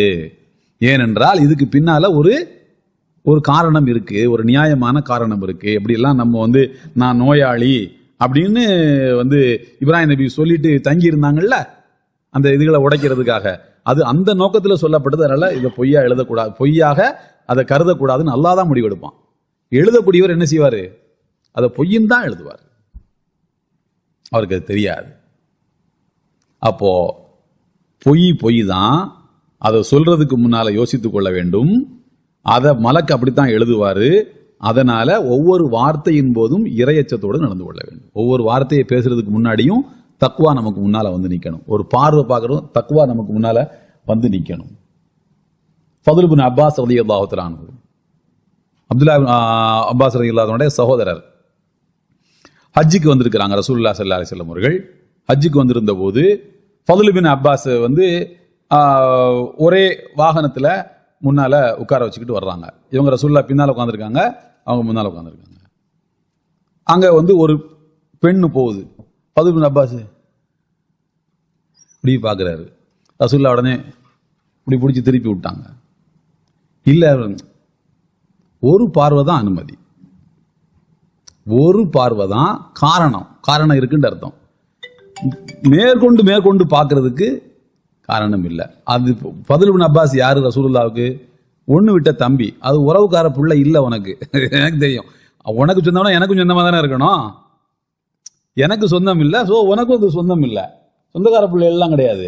அதனால அப்படி தலையை பிடிச்சி இப்படி திருப்பி விட்டாங்க. இப்போ பார்க்குற பார்வை ஒரு செயல். அஸ்மா பின்த் அபூபக்கர் சித்திக் ரலியல்லாஹு தஆலா ஆயிஷா நாயுடைய உடன் பிறந்த அக்கா தங்கச்சியை பார்க்க வர்றாங்க. அன்னைக்கு அவர்கள் அணிந்திருந்த ட்ரெஸ் கொஞ்சம் அலசலா இருந்துச்சு. ரசூலுல்லாஹ் பார்த்துட்டு, அஸ்மா இந்த மாதிரி ட்ரெஸ் எல்லாம் போட்டுட்டு எங்க வீட்டுக்கு இல்லை எங்கேயுமே போகக்கூடாதுமா அப்படின்ட்டாங்க. அப்போ ஆடையில இருந்து ஆரம்பிச்சு சொல், செயல், பார்வை எல்லாவற்றிலும் ஒரு மனிதன் இறை அச்சத்தை கடைபிடிக்கக்கூடியவனாக இருக்க வேண்டும்.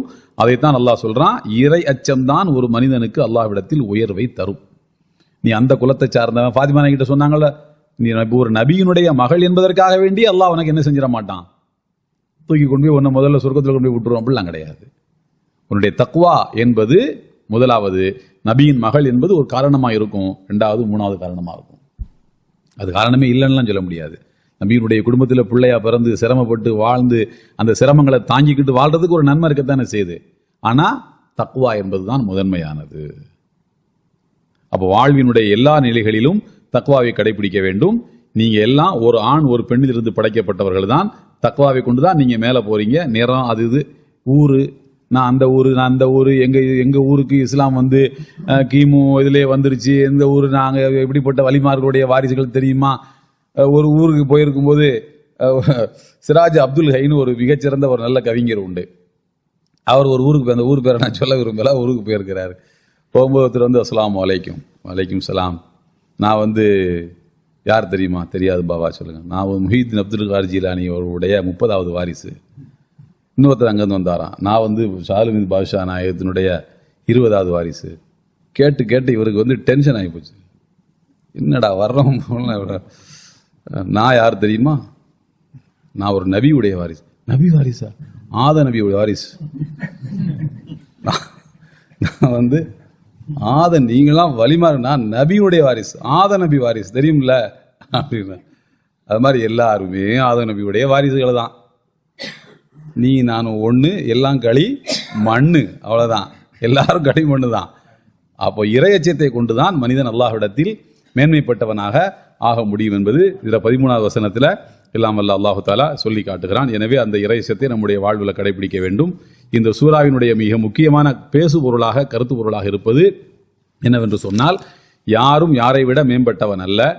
நீங்கள் அல்லாஹ்வுடைய ரசூலிடத்தில் எப்படி நடந்துக்கணும், தீன் மார்க்கத்தில் எப்படி நடந்துக்கணும், சக மனிதனுடைய உணர்வுகளை நீங்கள் மதிக்கக்கூடியவனாக இருக்கணும். இது மஷாயிர், இந்த உணர்வுகள், சக மனிதனுடைய உணர்வுகளை மதிக்கிறதுல தான் இஸ்லாத்தினுடைய மிக முக்கியமான அம்சம் இதில் இருக்கிறது என்பதை அல்லாஹு தஆலா இதில் என்ன செய்யலாம், இந்த ஆதாபுகளில் ஒழுக்கங்களில் மிக முக்கியமாக சொல்லி காட்டுகிறான். வாஹிரு தஅவானா அல்ஹம்துலில்லாஹி ரப்பில் ஆலமீன்.